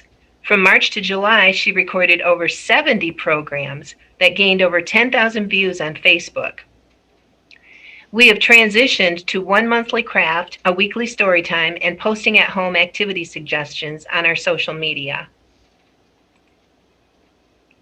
Our summer reading club is usually one of the most successful programs we offer during the year, and 2020 was no exception. We did see a drop in the number of registered readers, but virtual program views and kit pickups met and exceeded previous year statistics. Ms. Marla hosted 9 virtual programs, which garnered over 1,500 views, and the library aides put together and distributed over 650 craft and activity kits. The Alma Story Walk is a project we are particularly proud of. Funded with grant monies from the Library of Michigan and the Institute of Museum and Library Services, the Story Walk is an opportunity to promote literacy and healthy activity while enjoying time with family and friends. It is an especially important project now in the time of COVID, since it is inherently socially distanced. There are a total of 20 displays following the Alma River Walk from Pine River Park down Ely Street and back to the library. The community has overwhelmingly responded with enthusiasm to this project, and we are constantly asked when a new story will be put out. OSBOT Club is another grant-funded project paid for with monies from the Library Services and Technology Act. We were able to purchase 8 OSBOT Evos and accessories. With the Evo, children are able to learn the basics of coding, both with and without using a screen. We are wrapping up our first round of classes, which consisted of 3 one-hour sessions once per week with 3 different households. We were constantly looking for ways to ease the strain of COVID for our community. We were able to host our annual Haunted House Contest, which had 40 entries. We also continued to participate in the statewide interlibrary loan program, loaning and borrowing hundreds of books all across the state. Additionally, we began creating monthly craft kits that have been hugely popular. We handed out over 300 kits in just 3 months. We also offered free DVD checkouts in November and December, which our community greatly appreciated, spiking our DVD circulation by over 200%. In fact, it was so popular that we have decided to continue this free service during these times of COVID. In addition to these services, we also provided extended material renewals and offered fine forgiveness for late materials. We also addressed some much-needed repairs for the library. In June, we had the parking lot resurfaced and striped. We also upgraded the security for staff, switching to the key badge system used at City Hall. Beginning in July, we had the entire interior of the library repainted. It was truly a labor of love, as library staff had to remove every book from the shelves on the exterior walls of the building before maintenance staff could move the shelves. Thankfully, our excellent painters worked around our schedule, and our patrons were inconvenienced very little. It took the better part of the summer and a lot of physical effort, but the end result was worth all of the work. The library looks really beautiful. In an effort to make sure our patrons had access to plenty of new books and movies, we increased our purchasing in 2020. We added 2,206 new books, 117 new audiobooks, and 220 new DVDs last year. Our cataloging department and library aides did an outstanding job of making sure all of these new acquisitions were processed and made available to our patrons immediately. On July 6, we reopened to the public. In compliance with the governor's orders, we established a staged reopening plan. We are currently in a modified version of our Stage 2 plan, wherein we are allowing patrons in the building with occupancy limits, as well as requiring face coverings and social distancing. We are not offering meeting room service at this time and have rearranged our tables and seating to limit how many patrons may congregate in one area. Our goals for 2021 are pretty simple right now. We hope to advance to Stage 3 of our reopening plan, returning to our pre-COVID hours and beginning full services. This would include in-person programming as well as meeting room services. We will continue to offer outstanding service and virtual programs to our community and provide them with an enjoyable and positive experience when they visit our library. Meet our full-time staff. Lori Taylor, our director. Marla Drury, our juvenile services librarian.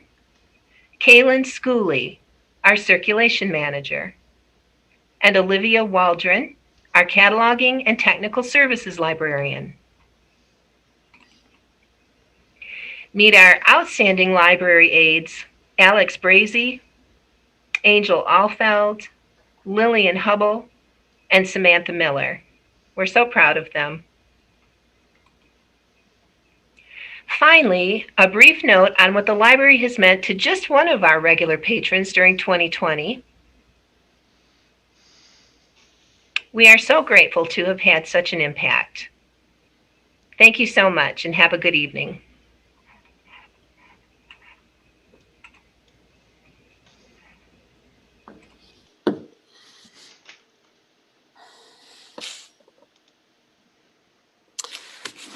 Thank you very much, Lori. I think you can see, I think we forget that Lori just took over that position, late last year. And so really she had to dive right into a whole different way of operating.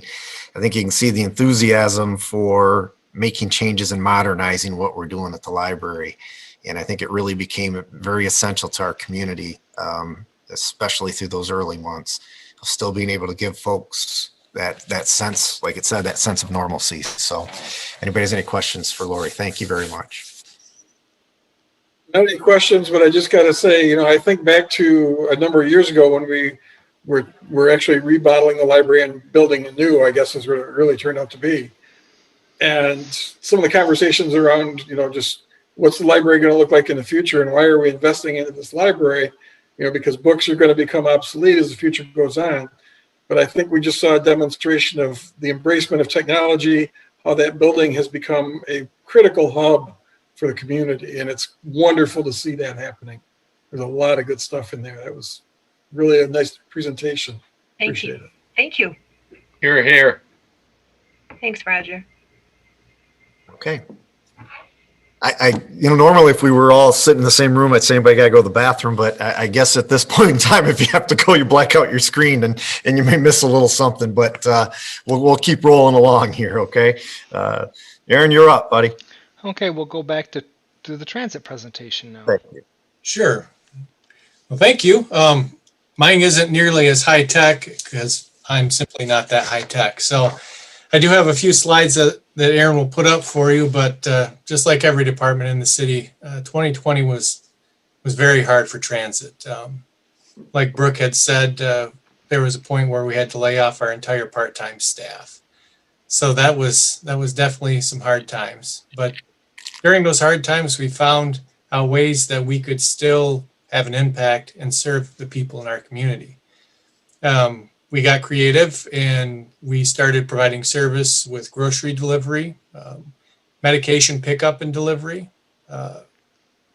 And we also did food delivery from our local eating establishments.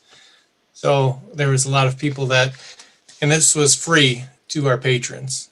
We didn't charge for that. So there was a lot of people that took advantage, especially with people who ended up getting COVID. Obviously, they couldn't go out. We couldn't pick them up to get their medications. And so we simply took their medications to them and left them for them. So that was something nice that we could do. Some of our guidelines, when they lifted those, it allowed us to bring our part-time staff back. But things were different. We're social distancing still on all of our transit vehicles. And it makes things hard because especially during our peak times when children are wanting to get to school and mom and dad want their children picked up and taken to school, it's on a first come, first serve basis. And we simply can't deliver the amount of kids safely, my opinion. Like the schools, they don't social distance on their buses and parents don't understand why we do, and simply because we're public transit. So, but you know, even through all of our hard times, we managed to do something that I think was pretty remarkable, which was get a millage passed for transit service. Slipper. What does that mean for us? Well, what that means is, for transit anyway, is we're adding all of Pine River Township and the city of Ithaca. We currently service the city of St. Louis and a small portion of the township, but picking up Ithaca and all of Pine River Township is going to be a monumental task.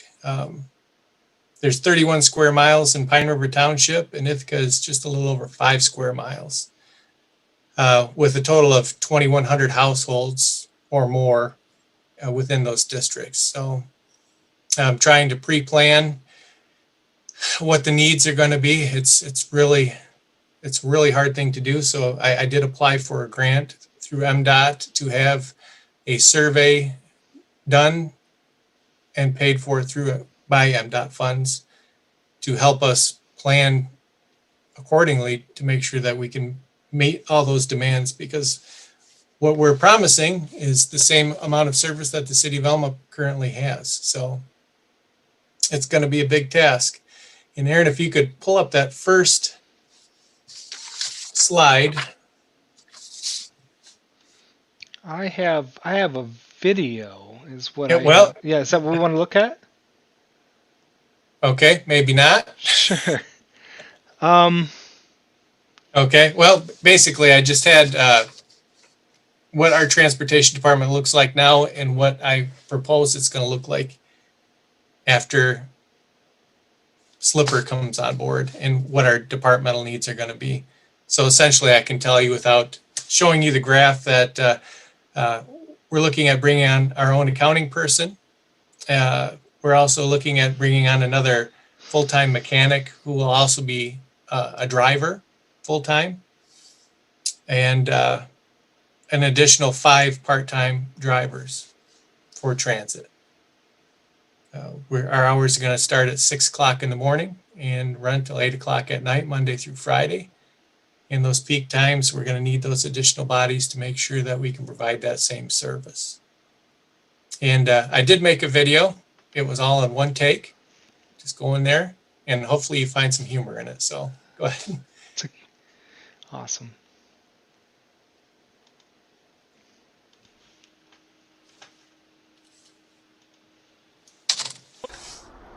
Well, good morning from Alma Transit Center. I've realized that we're going to make a quick video just for some of the new commissioners that may have or have not been out here. Give you the lay of the land so that you can see what we're working with here at Alma Transit. So, this is what you see when you come out to Willow Run Drive, and a view of our building and our parking lot, which has been quickly overgrown, I think. We're lucky to have spots for our staff to park, but why don't you come with me and pause the video. And while we're on our way, these are our new transit vans that we were lucky enough to receive recently from MDOT with 100% funded, so no local tax dollars paid for our vehicles, but we've got 12 passenger vans with lifts, and they hopefully will last us a long time. And here we are to the back of the property where we've got the future disc golf coming in, and unfortunately we've run out of space inside of our garage, so we're parking vehicles basically in the yard for now so that we have enough parking for our staff when they come into work. Okay, we're gonna head into the building and give you the 10-cent tour of what we got to work with inside of our building. So,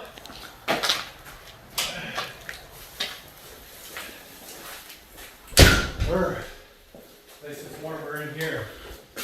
I'm gonna leave my mask off so that you can actually hear me. These are our community/employee restrooms. At least we have 2 of them. And we come into our smiling face here. You can't see your smiling face, you smile with your eyes. But this is our reception area / training area. Our monitor dual purposes as a training monitor. And we pack everybody in here to have our trainings when we're able to actually have people together to have training. But we've got 2 office spaces in the dispatch area. Currently, our dispatchers are working remotely, and that's been going well. We had a few hiccups at the beginning, but things are going well, so there's actually nobody currently in this room answering phones. That's all being done remotely. My messy office and my photographer, mechanic, do-it-all, Rod Sutton's office. Hopefully this will be an office for an accountant someday. It's currently so full he can't even open up the door. So, but we'll take you out to the barn to show you where we store our vehicles. And here we go. And out in the garage, it's heated so that we can keep the snow and ice, and apparently it's our aviary as well, because we have lots of feathered friends that like to seek refuge in our warmth during the winter months. So currently we've got some of our buses are out and about, but this is packed. So we have our lawnmowers are sitting in the middle of the walkway because we currently don't have place for those. But we're full up in here. That's why we have vehicles on the outside, but we're very fortunate for the space that we do have. But just a quick overview of what we have here at Transit, and I hope to get some questions from you if you have any. I appreciate you taking the time to watch. Thank you.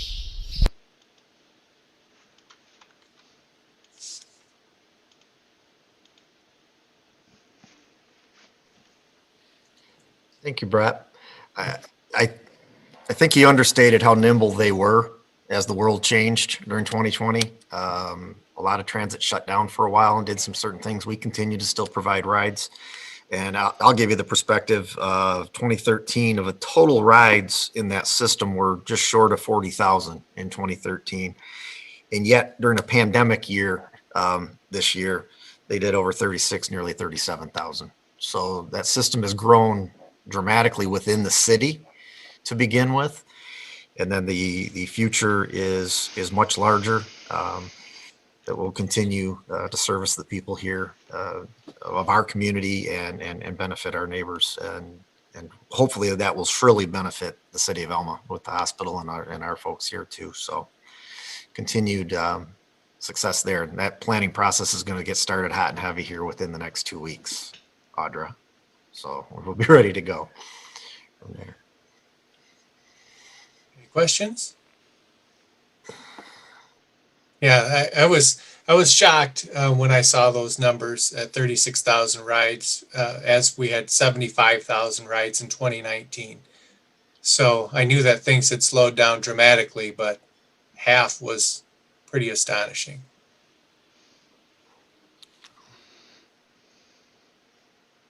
Thank you. And not a blue bus left. The whole fleet's been replaced. That's pretty impressive. I couldn't do any of that in 3 years. So good job on that. Aaron? I think next we have a planning and zoning presentation from Eric. Thank you. All right, we'll jump right into it. First off, I want to say thanks to Aaron. Without Aaron, a lot of the stuff that I do and we do, he's invaluable to me. And then all the effort that he's put in here in the last few months of getting us into this this technology world that we're in right now. Without him coordinating it all and taking that responsibility to make it work for all of us, I really do appreciate it, and just need to put that out there. And then all the things that I'll be talking about. Each one of these groups have a board or commission that volunteers, or in the city commission's case, gets paid a tiny little stipend. Basically, it's volunteering their time to come and be part of the process, make sure this stuff happens. So without these boards and commissions, it doesn't function the way our democracy is supposed to function. First off, I just Matt wanted us to kind of give you an update on actually the accomplishments, as opposed to, it was COVID this year and it was a bad year. It was, but there's some good things that still came out of it. Obviously, we're pretty familiar now with the West Hoffman Road project. All those structures are gone. We'll be meeting our next planning city commission meeting, going over a lease for the farm, those two structures, or those two areas, those parcels. And then with that, hopefully get a billboard up out there for the redevelopment of that property. And then once we get it redeveloped, use that billboard to market our community. Another big sale this year, for at least for my sake, was we did sell the parcel the DDA owned downtown at 315 East Superior Street. And that is going to be home to a new building and to house a new restaurant. And that will be on the east side of downtown. And that's great news, because talking to the developer, they are still planning on working toward some kind of groundbreaking this spring. So that's good news. We also been working with folks with the pass-through information for businesses for the multiple grant programs that have come down from the state of Michigan. Greater Gratiot's been another organization that's been, without them, these grants would not function as quickly and as smoothly as they have in the last couple disbursements. There's been a couple of them that were kind of hard to get to people, but when they started using the regional economic development corporations, it seemed to function much smoother. Back in April 2020, the Michigan Small Business Relief Program, 29 businesses in the city of Alma received $19,250 worth of grant funding. A total of 165 applications were submitted in the Middle Michigan Development Region. That includes Clare, Isabella, and Gladwins. The Michigan Small Business Restart Program, which kicked out in August, the city of Alma businesses and organizations, because you could be nonprofit and apply for that. Our city received $202,500 for that. 52 businesses and organizations in the city of Alma received funding. A total of 150 applications were awarded in Gratiot County. The Michigan Small Business Survival Grant that just came out this last month in January 2021. The city of Alma received $90,000 to 9 small businesses within the city of Alma. A total of 29 applications were awarded in Gratiot County. So all those, we did receive a nice chunk of cash from what was available from the state. And again, thanks to Greater Gratiot for their work in getting those funds distributed to the businesses and organizations. Also, as part of our COVID response, we provided anything on the sidewalk that businesses needed to use. And we also dropped off a couple picnic tables in one of the alleys downtown to provide some more seating over the summertime. Another great thing that happened this last year was we finalizing all the approvals for the 313 Boutique Hotel on State Street. And so we'll be meeting with the State Strategic Fund Committee February 23rd for, keep our fingers crossed, final approval for the financing for that project. So the developer will be underway the beginning of March, or a little sooner, to get that project underway. So that's a big deal. Also this year, which are things we've not done, we approved 2 PUD projects, one at 1425 Michigan Avenue, and the big one over at 319 East Downey Street, which is the former middle school property. That took a while to get to a conclusion of a project to be done there, but we got there, and I think we got a really good project moving forward for our, not just for downtown, but the overall community. And then something that was kind of interesting that I thought I just fill you in on. It doesn't happen every year here, but we had 6 new single-family home building permits pulled this year. Wow. 4 are within the Gemstone Fields development. So that goes to show that the accommodation that we made with the developer to come in and build 2 houses at a time, give them a little bit of break on the cost of the lot. As long as they did that, it's working. So that's good to see. And then also something that probably most of us would never see, the Meadows Mobile Home Park down in South Grover. This last year, they put in 8 new lot pads with piers and set new homes or homes that meet the current state of Michigan building code. So that's a big deal down there. It's really, in the last 8 years, that little park has turned around quite nicely. Believe it or not, we were busier from a building standpoint this year than we were last year. That's even being shut down from March through the middle of May. This year we had 97 building permits. Last year we had 86. Zoning permits we had 23. Last year we had 22. Sign permits we had 22. Last year we had 16. Even with the down economy, we had 8 businesses open, and last year we had 15. Then obviously the big drop is our community city involved community activities. We basically had just the one, which was the Jingle Bell Run. We usually have 9 that the city is involved in some way. So anyway, hopefully we turn that around this year, but we have to be let loose to do that. Inspections. Aaron was able to get actually 221 in-person rental inspections done. That was before COVID, and there's been a couple here and there where there's nobody at the house or whatever, and then he goes in and takes a look at it. He's also done 5 inspections via Zoom. And depending on the requirements Mid-Michigan Health Department places on us, we'd like to start going back into rentals again in the second, third quarter of this year. So get back into getting into the places. So, but there's not much you can do. We did get into all the small group housing at Alma College, and in 2022, the students were gone, got that taken care of. This year, fire inspections, we got 22 this year done. Last year we had 28. And then we do contract with the county for building inspections, and our building official, and that's Tony Miller. We work really closely with him, probably talk with him pretty much every day.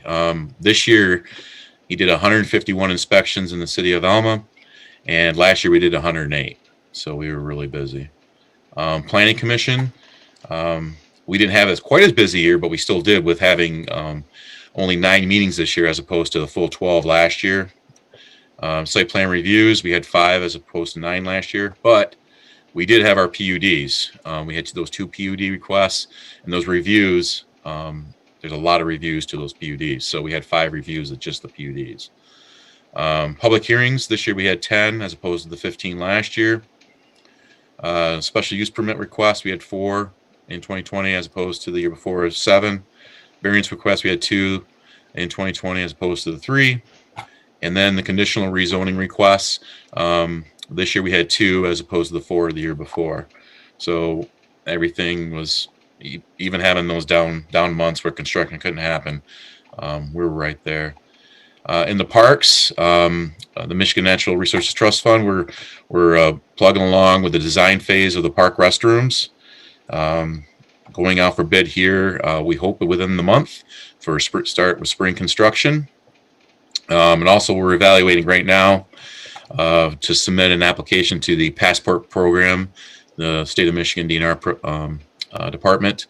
That Passport Program is anytime you get your license plate renewed at the Secretary of State, and you pay that $11, $12 to get in the state parks, that's what funds that program. And the last few years, they've been bumping that a little bit each year. So we know we can't get any money in the National Resource Trust Fund until we finish this, the restrooms. But we've never received any money on the Passport Program, so we'll see what we can apply to there. It's a smaller project we can ask for, but we'll see what we can do. The Gratiot Community Airport, we're underway, way underway with the new airport layout plan. That's required of every community that has an airport every 5 to 10 years, either an update or a brand new one. Ours hadn't been updated since 2014, and we did an update in 2014. So we have to go through a complete brand new layout plan. And that is, we're scheduled to be done with that, and hopefully approvals from the state of Michigan by late June, early July 2021. We're also still removing trees down there. We got basically all the ones done on the property that the airport authority has. But there's still some trees and easements that we have on the approaches that we need to deal with. And that's like 20, 30 more trees, and it's nothing compared to what we have left there. So that's just a quick and dirty for everyone tonight. And again, it's been a busy year, and it still is beginning of this year. And we're going to have a lot of construction project, looks like, for at least the first half of this year too. So. Thanks, Eric. When you start listing everything out like that, and I appreciate the approach you took in looking at this, because it is easy to say what a down year that happened, but man, there was a lot of activity that just continued, and we continued to get some growth and to get some things done. So very happy to see a lot of that. So if anybody has any questions. And from here, from a budget standpoint, I know we didn't want to talk too much about, what's in the budget, but obviously we got a lot of planning that's coming up that's going to be have to be redone. The master plan is going to be we're going to need to do an update or a new one in 2022. Same with the park and rec plan.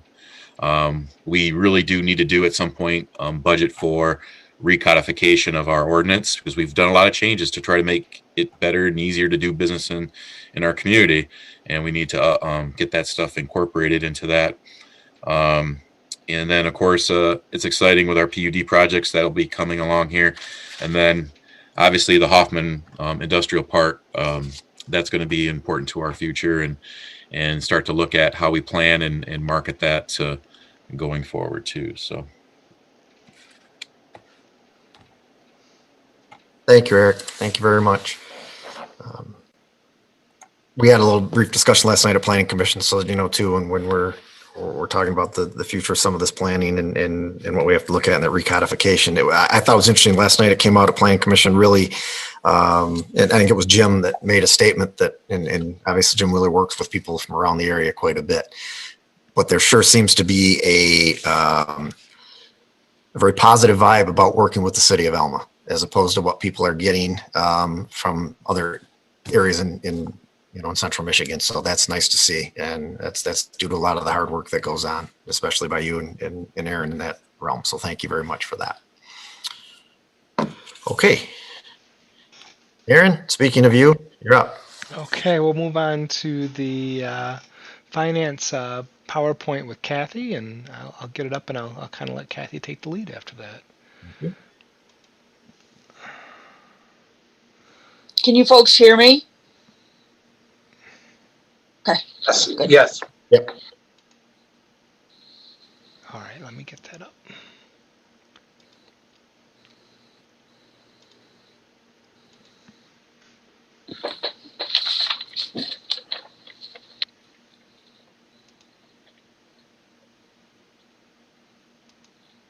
There we go.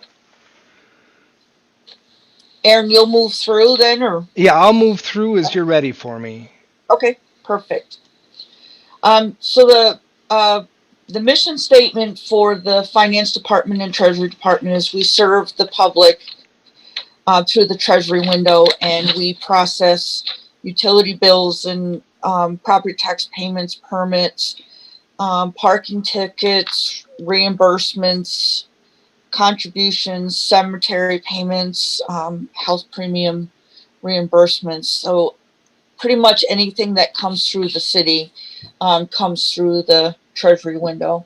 We also support every other department in the city in financial situations, accounts payable, accounts receivable, that sort of thing.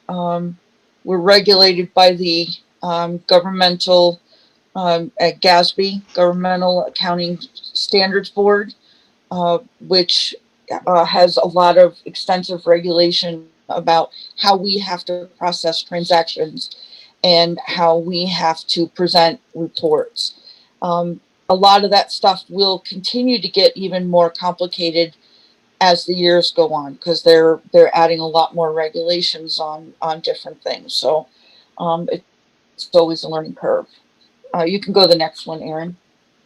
This is a little summary about some of the things that we do. We have done a lot of standard operating procedures, updating and creating things, and doing a lot of training and cross training. That's really integral with all the changes that are happening. We need to keep doing that. We look for efficiencies and ways that we can improve the process and work together. And that's really important for us because we're a small department. And if someone's out, we really need to work together to make sure that we can keep things going. There are 4 main areas in finance, obviously the budget, audit, purchasing, and accounting, including utility billing and processing tax payments. We're required to do a full budget and an audit every year. Yeah, go ahead, Erin, that's fine. Okay. This is the staff that we have. I've included Brooke here, but she will be in the next budget. She'll be in her own department, but as of right now, she's still in with us. You can see that almost every single person has more than one role. That's on purpose because each person has to cross train with somebody else, and each person has multiple job descriptions for each role. And we, like I said, we do that on purpose because we're a small department and we need to always be juggling the roles that we're doing. Okay, Erin, you can go to the next one. So these are some of the things that we do, and they're all interconnected, and we're constantly having to update how we do things and think ahead and think through how those new changes will be affecting our department. Go ahead. So just some quick statistics. We talked a lot last year about property taxes, and that was a big concern for me about how people were going to pay their property taxes during COVID, being unemployed. Well, I've been pleasantly surprised that we are projecting to be considerably ahead of where we were with taxes last year. And I think a lot of this has to do with all of Kathy's hard work with the reassessment. And it's really, really paying off. I think we'll be considerably ahead of where we were last year. So that's good to see. Go ahead, Erin. So the budget just isn't a document that we throw together at the last minute. There's a lot to it. We look at the current budget and the construction in progress and what we have to deal with on that to bring into the next year. We look at year-end projections to determine where things are looking to go as far as staffing and all that. We set up a schedule and we lead the process. We prepare all the, you look at utility rates and benefits and wages, and we put all of that analysis together to come up with the best way to present the budget and get it to the department heads so they can put their stuff in it and then move forward. Go ahead, Erin. The audit, which is what we're just finishing now, the preliminary audit starts first, and there's a lot of testing and looking at policy and procedure. we do about 40 different schedules for account analysis, and that we prepare for the budget. The final part of the budget begins October and November. We have to review everything that goes to the auditors. And then we discuss, once the audit is complete, we discuss it with the city manager and the finance commission committee, and with the commission at the end. So we'll have that probably in another 2 weeks. So everybody thinks you're crazy when you say you're going to be an accountant and look at a computer all day. I love it. I really enjoy it, but it's certainly not for everybody. So these are some new things that we're doing in finance. We're updating job descriptions, and we are creating different positions for current staff to find out if someone likes to do something more, or is very good at something, or has an interest in doing something. We're trying to accommodate that. We're focusing on training and cross-training. We're emphasizing the everything that we do has to be documented, not only with what you're currently doing, but procedure-wise, so that we make sure we capture everything that has to be done. We're creating new policy and procedure every day. As some situations come up, we talk it through, we work with each other, and we come up with an efficient policy, and we establish it, we document it. So the little graphic on the bottom is, that's what we always hear. We've always done that way, done it that way. I can't stand that. Everybody knows that. And I'm always saying, but why? Why do we have to do it that way? If there's a more efficient way, if there's an easier way, let's find it. And most people are willing to look at that and move forward. Go ahead, Erin. Thank you. These are some of the things that we've done last year. Just a very simple, some paperwork with MERS. We were able to save $18,600 per month in payments that we have to make to MERS. That's over $200,000. So that is a significant amount of money that we discovered, and all we had to do was some paperwork to move some funding around in MERS. So that was a wonderful thing that we discovered. We had some payments that we had made on some grant programs, loan programs, and they weren't supposed to be made. I'm not really sure what happened, but we were able to recover that money. That worked out really well. And we've implemented 35 new policies and procedures that have really helped in the audit process of them looking at things and understanding how we do different things in the office. Go ahead, Erin. We've got a lot of work to do. And with COVID, it's been a very difficult year. We've been limited with staff. We've had people working from home, with Treasury still being open and then people not being there. We're always doubling up on responsibilities, and it's been a real challenge. But I'm very fortunate that I do have a very good staff now, and everyone's working very hard to make things happen and get completed every day.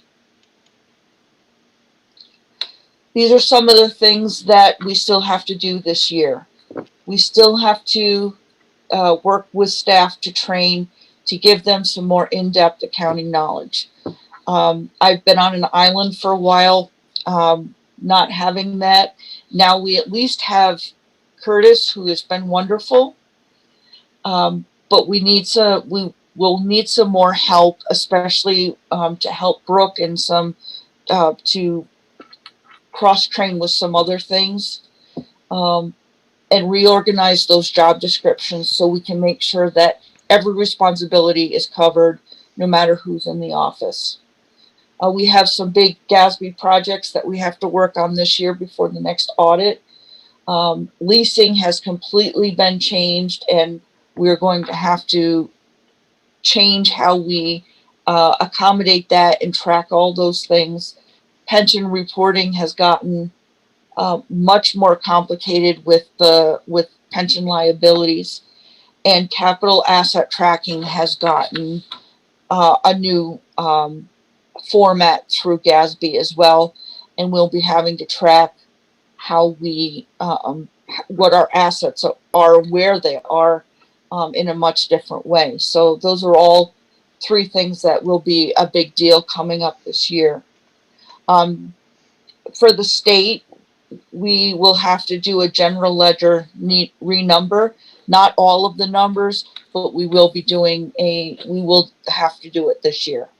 So, and then Aaron and I have been talking about asset tagging, especially now with a lot more remote equipment, coming up with a system where we can tag our assets so we know where things are and who they're assigned to. So we've got a lot to do. It's going to be a very busy year. And I'm really hoping that COVID quietly goes away and that we can get back to normal, or whatever the new normal is, actually. So thank you. Do you have any questions? Thanks, Kathy. I think that the new normal that we talk about, if you look back to when all of this started in early March, and David, I'll never forget the day you walked in my office and said, hey, you know what, we probably need to start talking about this. And I think that was probably last week of February. And to look to see what we did when we were so far down the process and budgeting to make the changes, and for everything you guys went through as a commission with special meetings and everything that we had to look through for us to be able to forecast into this year, kind of leads me, and I it's been a really long night, and I appreciate everybody. And I'm not going to be honest with you guys, I had sat here and I had prepared my own little presentation, and then I thought, you've heard from everyone in every department. But in summary, I look at when we say, what are our priorities this year? And I go back to see really the 5 things that we came up with last year. And I think those were sent out to you. But, you know, we're looking at the infrastructure needs. David talked on the lead and copper and where we have to go still with that. The sewer systems, the parking lot refurbishment. We have a check mark. We were able to complete one of those. But we also know that that's going to mean expectations for the others. And so planning for that. Number 2, with the embrace technology, I think that was probably the area that we did manage to grow out of necessity during this year. If you look at our internal needs, this is the first time, and I've been here for 30 years, this is the first time that I can honestly say we have a really good idea of what we have from a hardware standpoint. And this was with the addition of a whole bunch of computers that are now are going home to people so that we have that access. Aaron has done, and I will echo what Eric said. If I've made a good decision in the last couple of years, it's that one about having somebody here on site that understands IT. That's been a game changer for us. And if you were to see this commission room, I think Greg came for a meeting here and got a chance to see this commission room and what it looked like with the boxes and everything that all came in at once. It's gone now. We have gotten that out to people in a really timely fashion. And it just gives us more options. It gives us a lot of options as to how we can stay safe, how we can work properly, what we can do. Kathy, right from the beginning, you were an advocate for this that said it can work, and you showed us how it can work. Mm-hmm. So I think we've let down our guard of being so technology scared, and we're all getting much, much better. But having Aaron to be able to ask those questions directly has helped. The community need for that we're talking about in technology, I think we've made some inroads. We were hopeful to have a major inroad made maybe with Cass Air right prior to COVID hitting. As that struck, that slowed down in us being able to get some of the technology we wanted to the Opera House. But as luck would have it, we received an email today from the same company we were talking about before to start some discussions again about what we can do from that standpoint. So we're going to continue working on the community. I think number 3, we talked about supporting community engagement. Eric mentioned it. I mean, from the things that the city does to be able to have one event that we normally have 9 that we are heavily involved in. And yet somehow I would tell you, I think we've still managed to maintain a really good communication with our community throughout all of this, and to be able to make sure that they know how we function, what we're trying to do. The Alma Aspires program, which was an area that we wanted to continue to support, there's no doubt we've hit a huge bumper. There is no doubt. It's hard to have those types of meetings when we can't sit together. That group is starting to reform a little bit and to have some of those discussions that will continue on. I think from the Parks and Rec standpoint, the biggest thing is that it's that damn bathroom, and here it comes. And we're going to work on those bathrooms, and we're going to get that going. That's a huge positive that we were able to finish throughout this. You know, that we talked about doing the little things. I can't tell you probably a better thing that we did this year than the little things. I have no idea how some of these folks were able to get up and still continue to function every day. And I'm not trying to say, as I said earlier on, because we work for the city, somehow our job's different. But I can tell you the pressure is pretty immense because we do know that we're trying to continue to serve this community and do what we need to do. And I'm really proud of how everybody handled that throughout the year.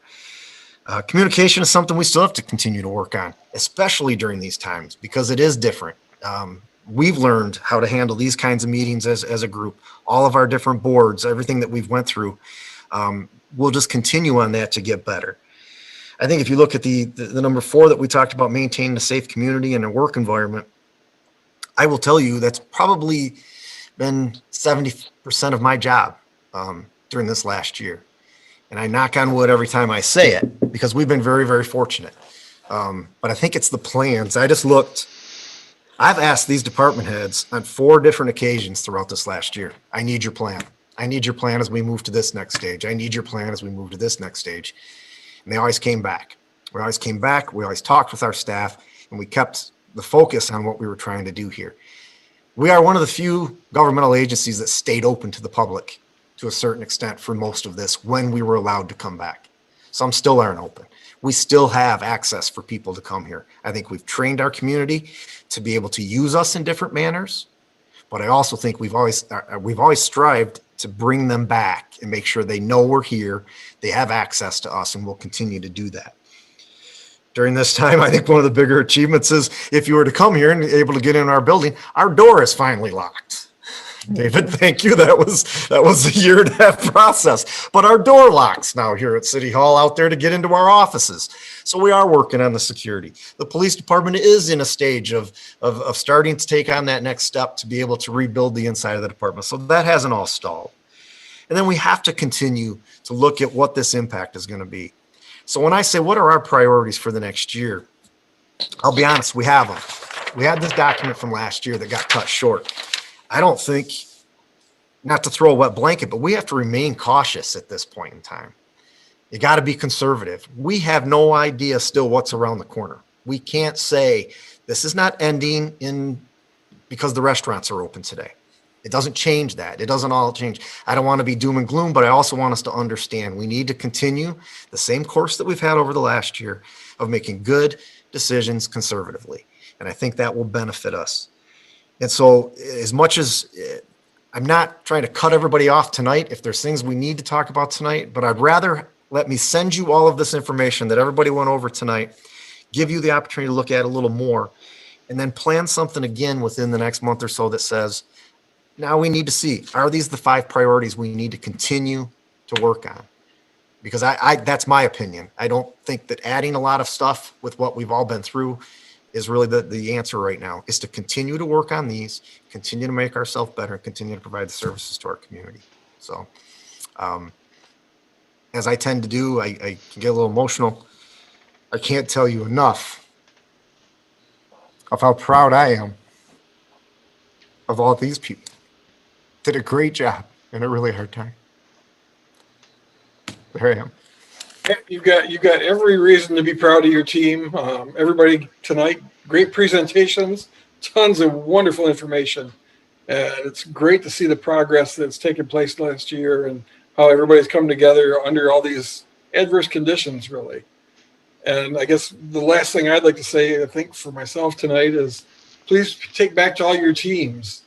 You know, I know you were all here giving us your information and whatnot today, but I also know there's a lot of people standing behind you that helped you achieve everything that you presented to us tonight. So please give our appreciation to everybody on the team. It's a great job. It's been a great response, you know, under some difficult circumstances this year. So thank you all. Thank you. I think that's a good way to go right there. It's a good way to end it. Thank you very much. Thanks for your attention tonight, everybody. I know it was a long night, but I sure appreciate it. We all do. Thank you.